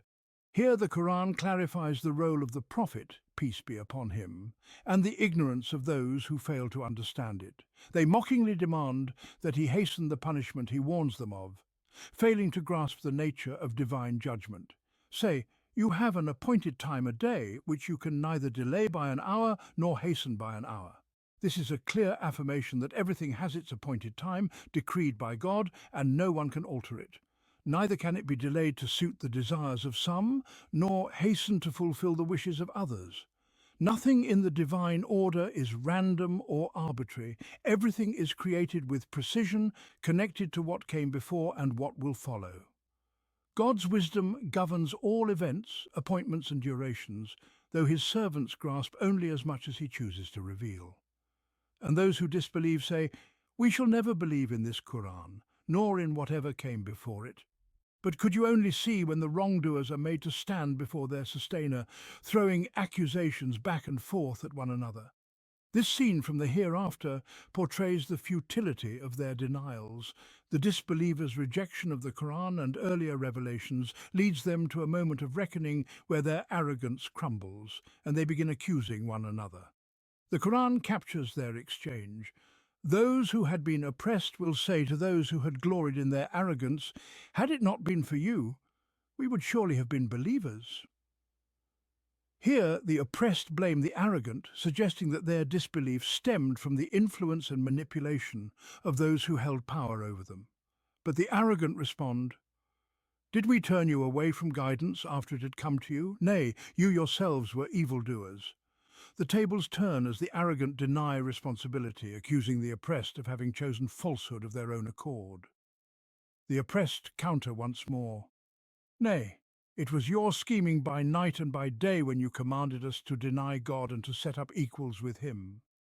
Their remorse becomes evident as the Quran declares, "And they will hide their remorse when they see the torment, and we shall put shackles around the necks of those who disbelieved. Are they to be requited for anything but what they used to do?" This compelling scene underscores the reality that neither blame nor excuses will avail on the day of judgment. Each person will bear the full weight of their deeds, and the false values they once cherished will be stripped away. The Quran then shifts to address one of the most common delusions among disbelievers, their reliance on wealth and children as a sign of divine favour and protection. "And never have we sent a warner to a society without its wealthy ones saying, 'Truly, we deny what you have been sent with.' And they say, 'We are greater in wealth and children, and we shall not be punished.'" Here, the arrogance of the affluent is laid bare. They mistake worldly blessings for evidence of their superiority and immunity from divine judgment. But the Quran refutes this notion. Say, "Indeed, my sustainer grants abundant sustenance to whomever he wills or straightens it, but most people do not know. True nearness to God is not measured by wealth or worldly success, and neither your wealth nor your children will bring you nearer to us in any way, but only those who believe and do righteous deeds for them. There will be a multiplied reward for what they have done, and they will dwell securely in lofty chambers." Thus, the Quran establishes the eternal truth. It is faith and righteous deeds that carry weight in God's scales, not the fleeting adornments of this world. And we have sent you only as a bearer of glad tidings and a warner for all mankind. This then is the scope of the universal message: to bring glad tidings and to issue warnings. Beyond this, its mission ends, for the fulfillment of this promise and warning rests with God alone. But most people do not understand. They say, "When will this promise come to pass, if what you say is true?" This question betrays their ignorance of the Prophet's role and their failure to grasp the limits of the message. The Quran, in its infinite wisdom, is always eager to clarify the pure essence of Tawhid, the oneness of God. Thus, Muhammad, peace and blessings be upon him, is portrayed as a messenger with a clearly defined task. He fulfills his mission within the boundaries set for him and does not overstep them. For it is God alone who commands all affairs. He is the one who sent him, and he is the one who defined his role. It is not for the Prophet to bring about the fulfillment of the promise or the warning, nor even to know when these shall come to pass. That is entrusted to his sustainer, and he knows the limits of his mission. He does not even ask about that which his sustainer has not disclosed to him or tasked him with. And his sustainer commands him to reply in a specific way, and so he fulfills this command. Say, "For you is the appointed time of a day which you cannot postpone nor hasten by a single moment." Every appointed time comes in its exact term as decreed by God. It cannot be delayed for anyone's desire, nor brought forward for anyone's hope. Nothing in this is random or by chance, for all things are created in accordance with a precise measure. Every matter is interlinked with another, and God's decree orders events, appointments, and terms in accordance with his concealed wisdom, which no one among his servants can fully comprehend save for what he chooses to reveal. To hasten the fulfillment of the promise or the warning reflects a lack of awareness of this universal truth. And thus, most people do not know. Their ignorance leads them to question and demand haste. And those who disbelieve say, "We shall never believe in this Qur'an, nor in whatever came before it." This is obstinacy and willful defiance from the outset, a blatant rejection of guidance in all its forms. Neither the Qur'an nor the scriptures that preceded it, which attest to its truth, hold any appeal for them. Neither this nor that will they ever be willing to believe in, neither today nor tomorrow. This signifies their deliberate persistence in disbelief, a conscious resolve that they will not consider any proofs of guidance, no matter their form. This, then, is defiance by intent and premeditated obstinacy. At this point, the Quran confronts them with their inevitable reckoning on the Day of Judgment, painting for them a vivid scene of their fate, a consequence of their resolute defiance. If you could but see, when the wrongdoers are made to stand before their sustainer, how they will cast blame on one another. Those who were deemed weak will say to those who were arrogant, "Had it not been for you, we would surely have been believers." Those who were arrogant will respond to those who were deemed weak, "Did we ever bar you from guidance after it had come to you? Nay, but you were criminals yourselves." And those who were deemed weak will say to those who were arrogant, "Nay, but it was your scheming night and day when you commanded us to disbelieve in God and to set up equals with him." And they will conceal their remorse when they see the punishment, and we shall place shackles around the necks of those who disbelieved. Are they requited for anything but what they used to do? This was their claim in the world: "We shall never believe in this Qur'an, nor in whatever came before it." And now behold their words in another setting, when the wrongdoers are made to stand, powerless and without choice, in the presence of their sustainer. These very wrongdoers, who once brazenly declared that they would never believe in his words or his books, now find themselves brought before him, awaiting judgment. If you could but see them then, you would witness how they turn against one another, blaming and reproaching one another, each casting the burden of their predicament upon the other. Those who were deemed weak will say to those who were arrogant, "Had it not been for you, we would surely have been believers." Thus they lay the blame for their humiliating and fearsome predicament, and for the punishment they expect to follow upon the arrogant ones. They utter these words boldly now, though in the world they had neither the courage nor the strength to confront them in this way. In the world their humiliation, weakness and submission had prevented them. They had sold the freedom that God had granted them, the dignity he had bestowed upon them, and the intellect he had endowed them with. But today, with false values stripped away and painful punishment looming before them, they declare their truth without fear or hesitation. Had it not been for you, we would surely have been believers. The arrogant ones, however, resent this accusation, for they now share the same punishment. These weak ones seek to hold them responsible for the misguidance that led to their present torment, and so they respond with disdain and harshness. Those who were arrogant will respond to those who were deemed weak. Did we ever bar you from guidance after it had come to you? Nay, but you were criminals yourselves. This is an outright denial of responsibility and an acknowledgement of the truth of guidance which they had always denied in the world. In the world they paid no heed to the weak, took no counsel from them, and dismissed their existence altogether. Yet now, in the face of punishment, they ask, "Did we ever bar you from guidance after it had come to you? Nay, but you were criminals yourselves." If they had been in the world, the weak ones would have remained silent, unable to utter a word. But in the hereafter, where false exaltations and hollow values are stripped away, and where closed eyes are opened to see the truth, the weak ones are no longer silent or submissive. They confront the arrogant ones with the truth of their relentless scheming. And those who were deemed weak will say to those who were arrogant, "Nay, but it was your scheming night and day when you commanded us to disbelieve in God and to set up equals with him." Then both groups, the arrogant and the weak, realize that this bitter exchange will benefit neither side. It will not save the arrogant, nor will it deliver the weak. Each is responsible for their own crime and sin. The arrogant are burdened with their guilt, and they bear the consequences of leading others astray. The weak are burdened with their guilt, for they willingly followed the tyrants. They cannot claim exemption under the guise of weakness, for God had honoured them with intellect and freedom of choice. Yet they squandered their intellect and sold their freedom, content to live as mere followers, and accepted humiliation willingly.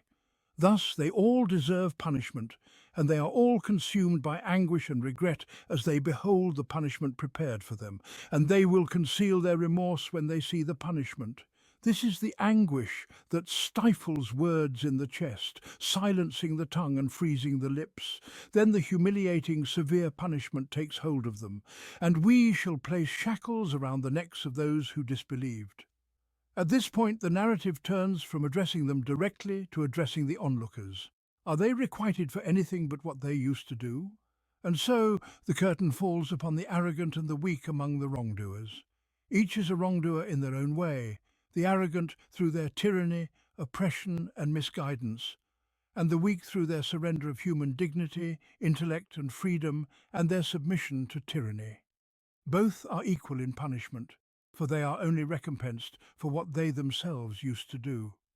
The curtain falls, and the wrongdoers are left frozen in that vivid scene, as though they and others around them see it unfold before them. And for those still alive on earth, there remains time to avoid such an end for those who choose to take heed. This, then, is what the affluent elites of Quraysh said. But before them, every affluent elite in every age and place has said the same. And never have we sent a warner to a community without the affluent ones among them saying, "We are disbelievers in what you have been sent with." It is a recurring story, a repeated stance through the ages, for affluence hardens hearts, deadens their sensitivity, corrupts human nature, and veils it from the signs of guidance. It fosters arrogance against the truth, stubbornness in falsehood, and a refusal to open up to the light. The affluent ones are deceived by false values and fleeting luxuries. They are deluded by their wealth and power, imagining that these will shield them from God's punishment or that they are signs of divine favour. And they say, "We are greater in wealth and children, and we shall not be punished." But the Qur'an places before them the true balance of values as they are in the sight of God. It clarifies that the expansion or restriction of provision has no bearing on true values. It neither signifies divine favour nor wrath, nor does it prevent punishment or hasten it. It is a matter entirely separate from reckoning and reward, subject to another law of God's wisdom. Say, my sustainer grants abundant provision to whomever he wills or restricts it, but most people do not know. This matter, the granting or withholding of provision and the possession or deprivation of worldly pleasures and adornments, stirs questions in many hearts. For often the world opens its doors to the people of falsehood, evil and corruption, while withholding its charms from the people of goodness, truth and righteousness. And some may think that God would not grant abundance to anyone except those of status with him, or others may doubt the value of goodness, truth and righteousness when they see them surrounded by deprivation. The Qur'an, however, separates the adornments of this worldly life from the true values that God considers. It declares that God grants provision abundantly to whomever he wills or restricts it as he wills. This is a matter independent of his pleasure or wrath, unrelated to reckoning or reward. God may bestow abundance upon those he is displeased with, just as he may bestow it upon those he is pleased with. He may restrict provision for the people of falsehood, just as he may restrict it for the people of truth. But the causes and purposes differ in each case, and these remain veiled to human understanding, except where God chooses to reveal them. Indeed, God may shower the people of evil with abundance, as a means of leading them ever further into their own corruption, arrogance and mischief, so that their share of sin and crime may multiply, and then he seizes them, either in this world or in the hereafter, in accordance with his wisdom and decree, based on their accumulated guilt. And he may withhold from them his bounty, so that they grow in further rebellion, transgression and wrongdoing. Enveloped in anguish, despair and hopelessness of God's mercy, they persist in their deviation, thus amassing an even greater share of wickedness and misguidance. Likewise, he may bestow his abundance upon the people of righteousness, enabling them to perform acts of goodness that they could not have achieved without his provision. They express gratitude for his blessings in their hearts, with their tongues, and through their virtuous deeds, storing up a wealth of goodness in the divine record which they earn by their piety and the virtue that God knows resides within their hearts. And he may withhold from them his bounty, testing their patience in the face of deprivation, their trust in their sustainer, their hope in him, and their contentment with his decree. In doing so, he refines their faith, their reliance on God alone, and their satisfaction with him as their sole guardian, which is far better and more enduring. By this, their reward is multiplied, and they attain an even greater share of divine favour and everlasting contentment. Thus, whether God expands or restricts provision, whether by the actions of people or by his divine wisdom, it is a matter distinct from wealth, children or worldly possessions, being proof of one's nearness to God. This nearness is instead determined by how those who are granted wealth and abundance, or those who are deprived of it, conduct themselves in response. For whoever is blessed by God with wealth and offspring and uses them wisely, God may multiply their reward as a recompense for their proper stewardship of his blessings.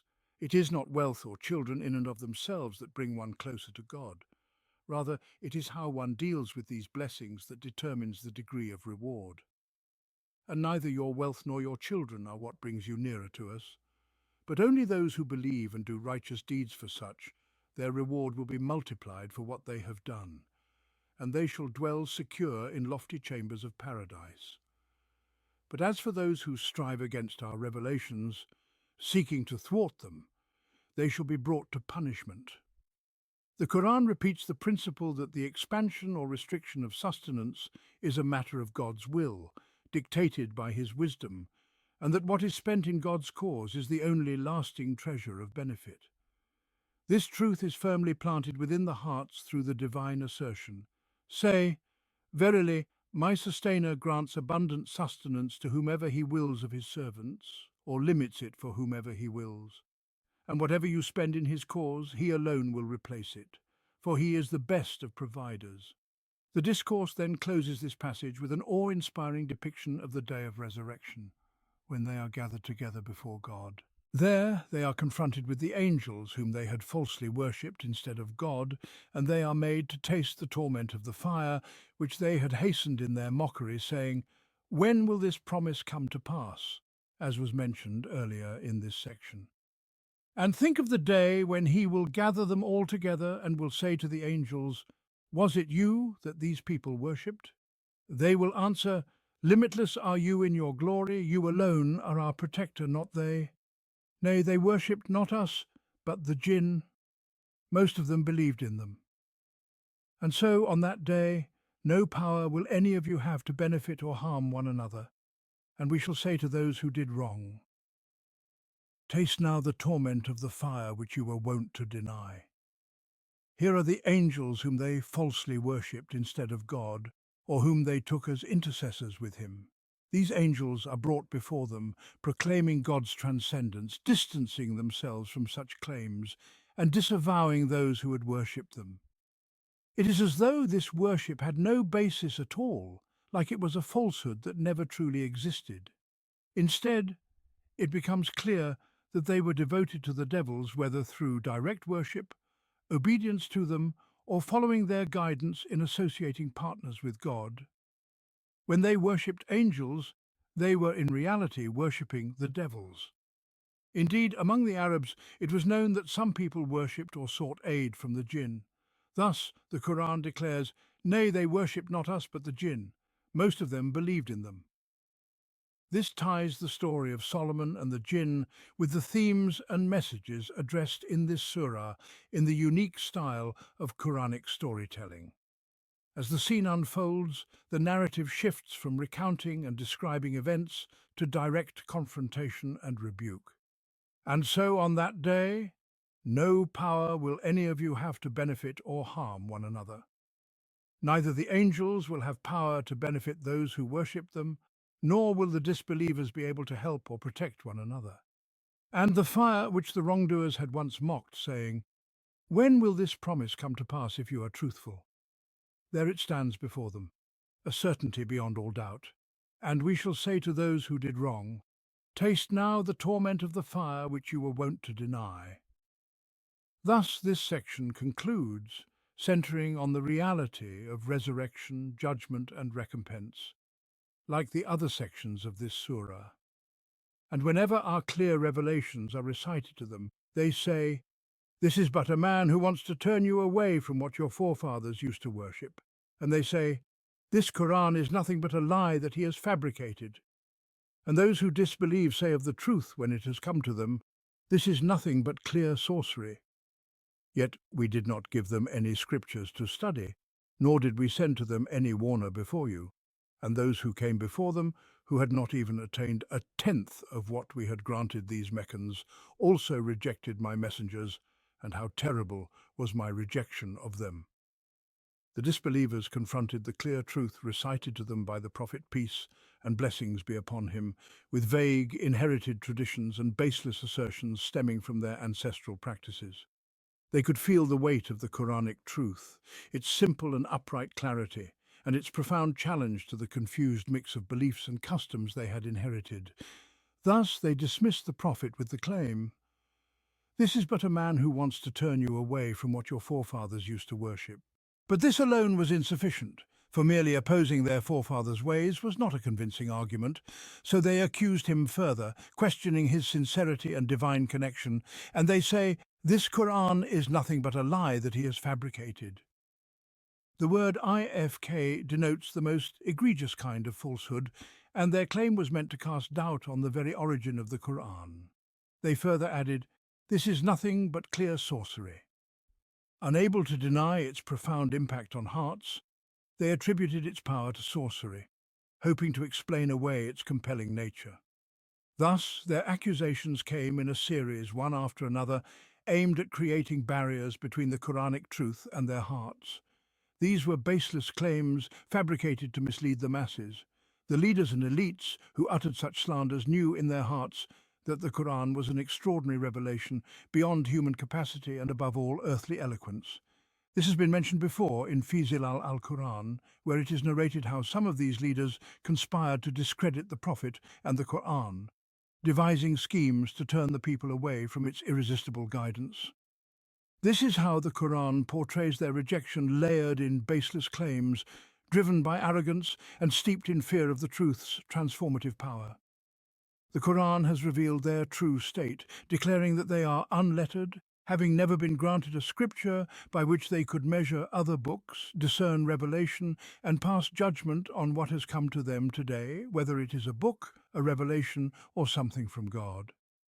No messenger was sent to them before, so they speak of matters they know not and claim knowledge of what they do not comprehend. And we did not give them any scriptures to study, nor did we send to them before you any warner. It touches their hearts by reminding them of the fate of those who denied the truth in ages past, those who'd been given far more than these people in knowledge, wealth, power, and longevity. Yet when they rejected the messengers, their denial was met with divine retribution, swift, resounding, and overwhelming. And those who came before them denied, and they did not attain even a tenth of what we had given those earlier nations, yet they denied my messengers. So how severe was my rejection? Indeed, that rejection came upon them as destruction and devastation. And the Quraysh were well aware of the ruins and the fates of some of those nations scattered across the Arabian Peninsula. This reminder suffices, and the rhetorical question, so how severe was my rejection, is a striking and evocative one, touching the hearts of those being addressed, for they already know how severe that rejection was.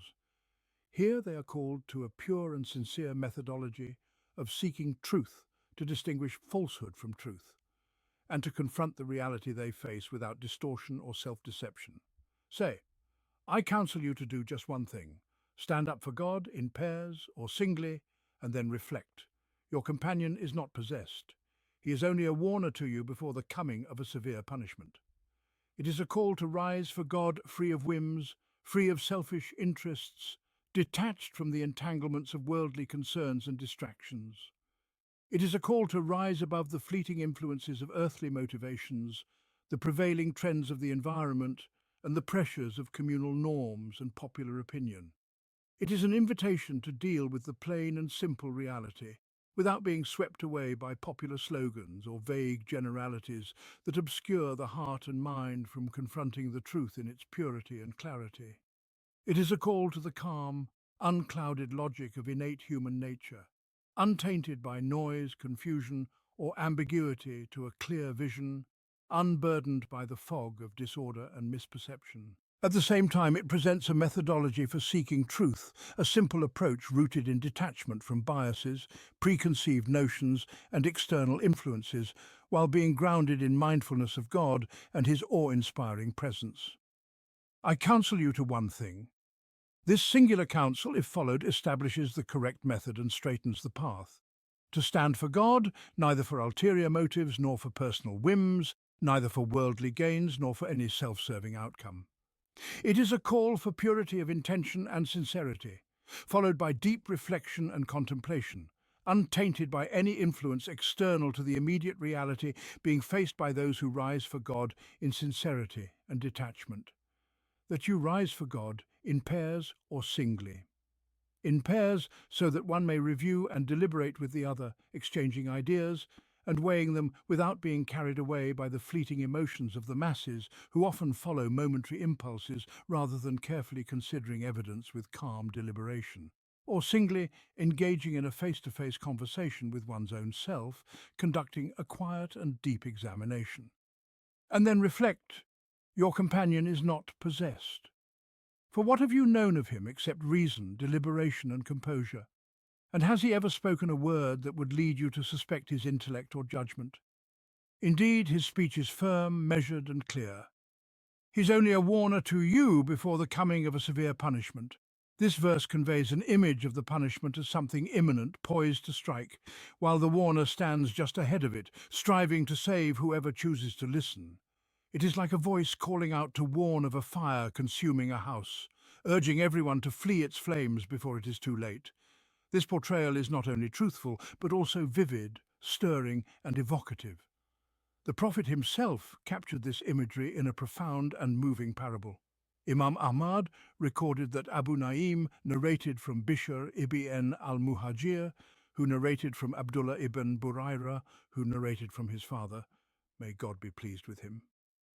The messenger of God came out to us one day and called out 3 times, "O people, do you know what my example and your example are like?" They said, "God and his messenger know best." He said, "My example and your example is like a people who feared an enemy would attack them, so they sent out a scout to keep watch. When he saw the enemy approaching, he rushed back to warn his people, fearing that the enemy might overtake him before he could deliver the warning. So he waved his garment and cried out, 'O people, danger is coming! O people, danger is coming! O people, danger is coming!'" In another narration, with the same chain of transmission, the Prophet said, "I and the hour have been sent together, and it nearly preceded me." This is the first powerful and evocative note, followed by the second. Say, "Whatever reward I might have asked of you is yours. My reward rests with God alone, and he is witness over all things." In the first instance, they were invited to calm and sincere reflection. Your companion is not possessed. Here, they are urged to think deeply and ask themselves, what could have compelled him to rise and warn them of an impending punishment? What benefit does he seek? What motive drives him? The verse directs the Prophet to touch their reason and awaken their conscience to this truth in a vivid and powerful manner. Say, "Whatever reward I might have asked of you is yours. Take the reward I may have sought from you." This is a form of rhetorical irony, full of subtlety and directness, carrying both a taunt and a reminder as well as a call to reflection. My reward rests with God. It is He who has charged me with this task, and it is He who will reward me. And His reward is the only one I seek. Anyone whose heart is set on what God has to offer will find all that people might offer to be trivial, paltry, and insignificant, unworthy even of a passing thought. And he is witness over all things. He sees and knows, and nothing is hidden from him. He is witness to what I do, to what I intend, and to what I say. The rhythm grows more intense, the pace quickens, and the tone sharpens. Say, my sustainer hurls forth the truth. He is the knower of all that is beyond human perception. This truth that I bring to you is not mine. It is hurled forth by my sustainer, a truth so powerful, so piercing, that it shatters falsehood and tears through all barriers. Who can withstand the truth when it is hurled by God? It is an image both vivid and dynamic, as if the truth were a projectile that penetrates, pierces, and leaves nothing standing in its path. He is the knower of all that is beyond human perception. He hurls this truth with full knowledge, guiding it with precision, directing it with wisdom.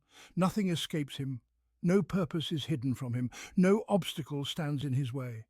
The path before his truth is clear, open, and unimpeded. Nothing can veil or obscure it. And then follows the fourth cadence, as intense and swift as its predecessor. Say, truth has come, and falsehood neither creates nor restores anything.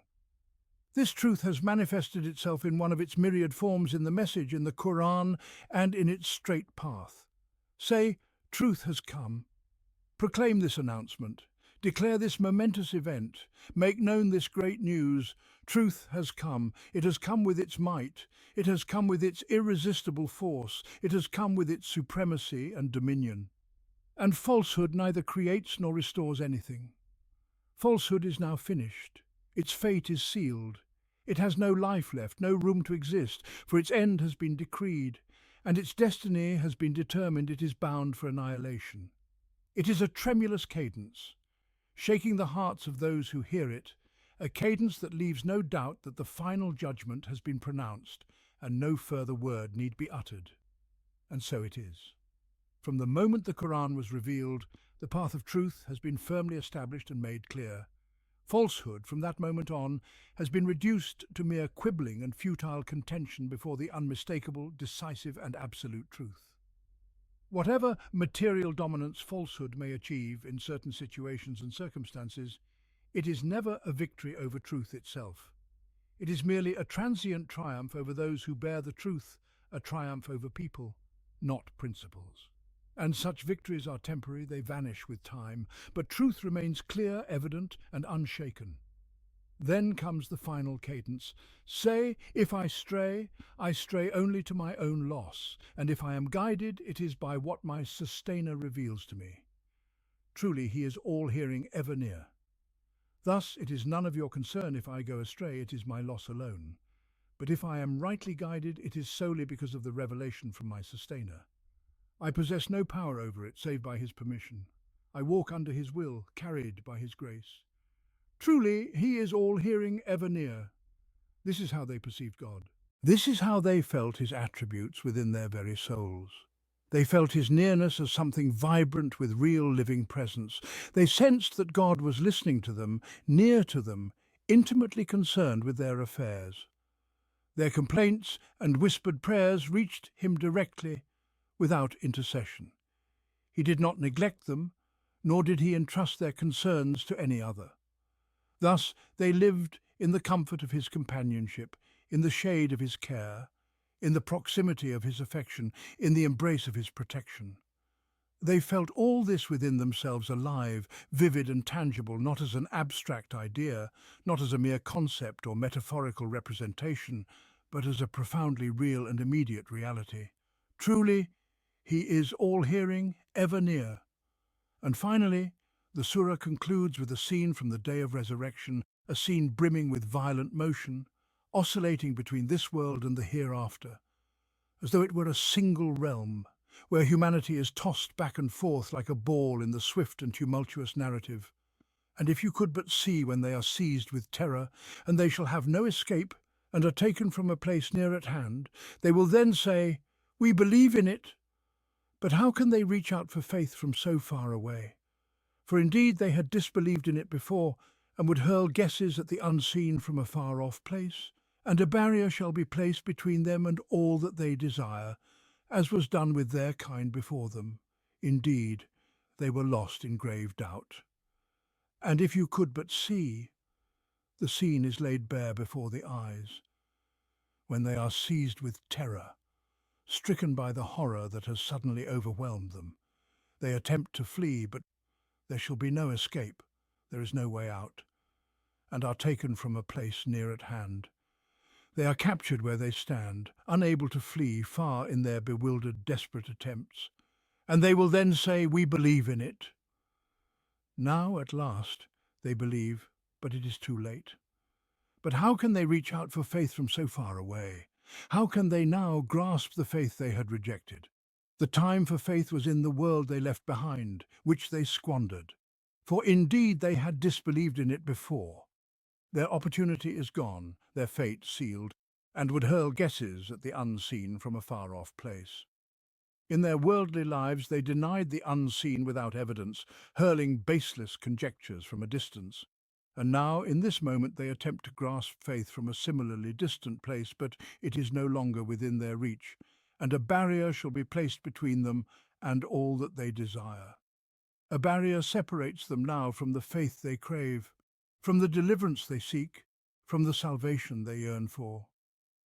As was done with their kind before them, those who were seized by God's decree, pleading for salvation long after the appointed time had passed, when there was no escape remaining. Indeed, they were lost in grave doubt. And now, their doubt has given way to certainty, but it is the certainty of doom.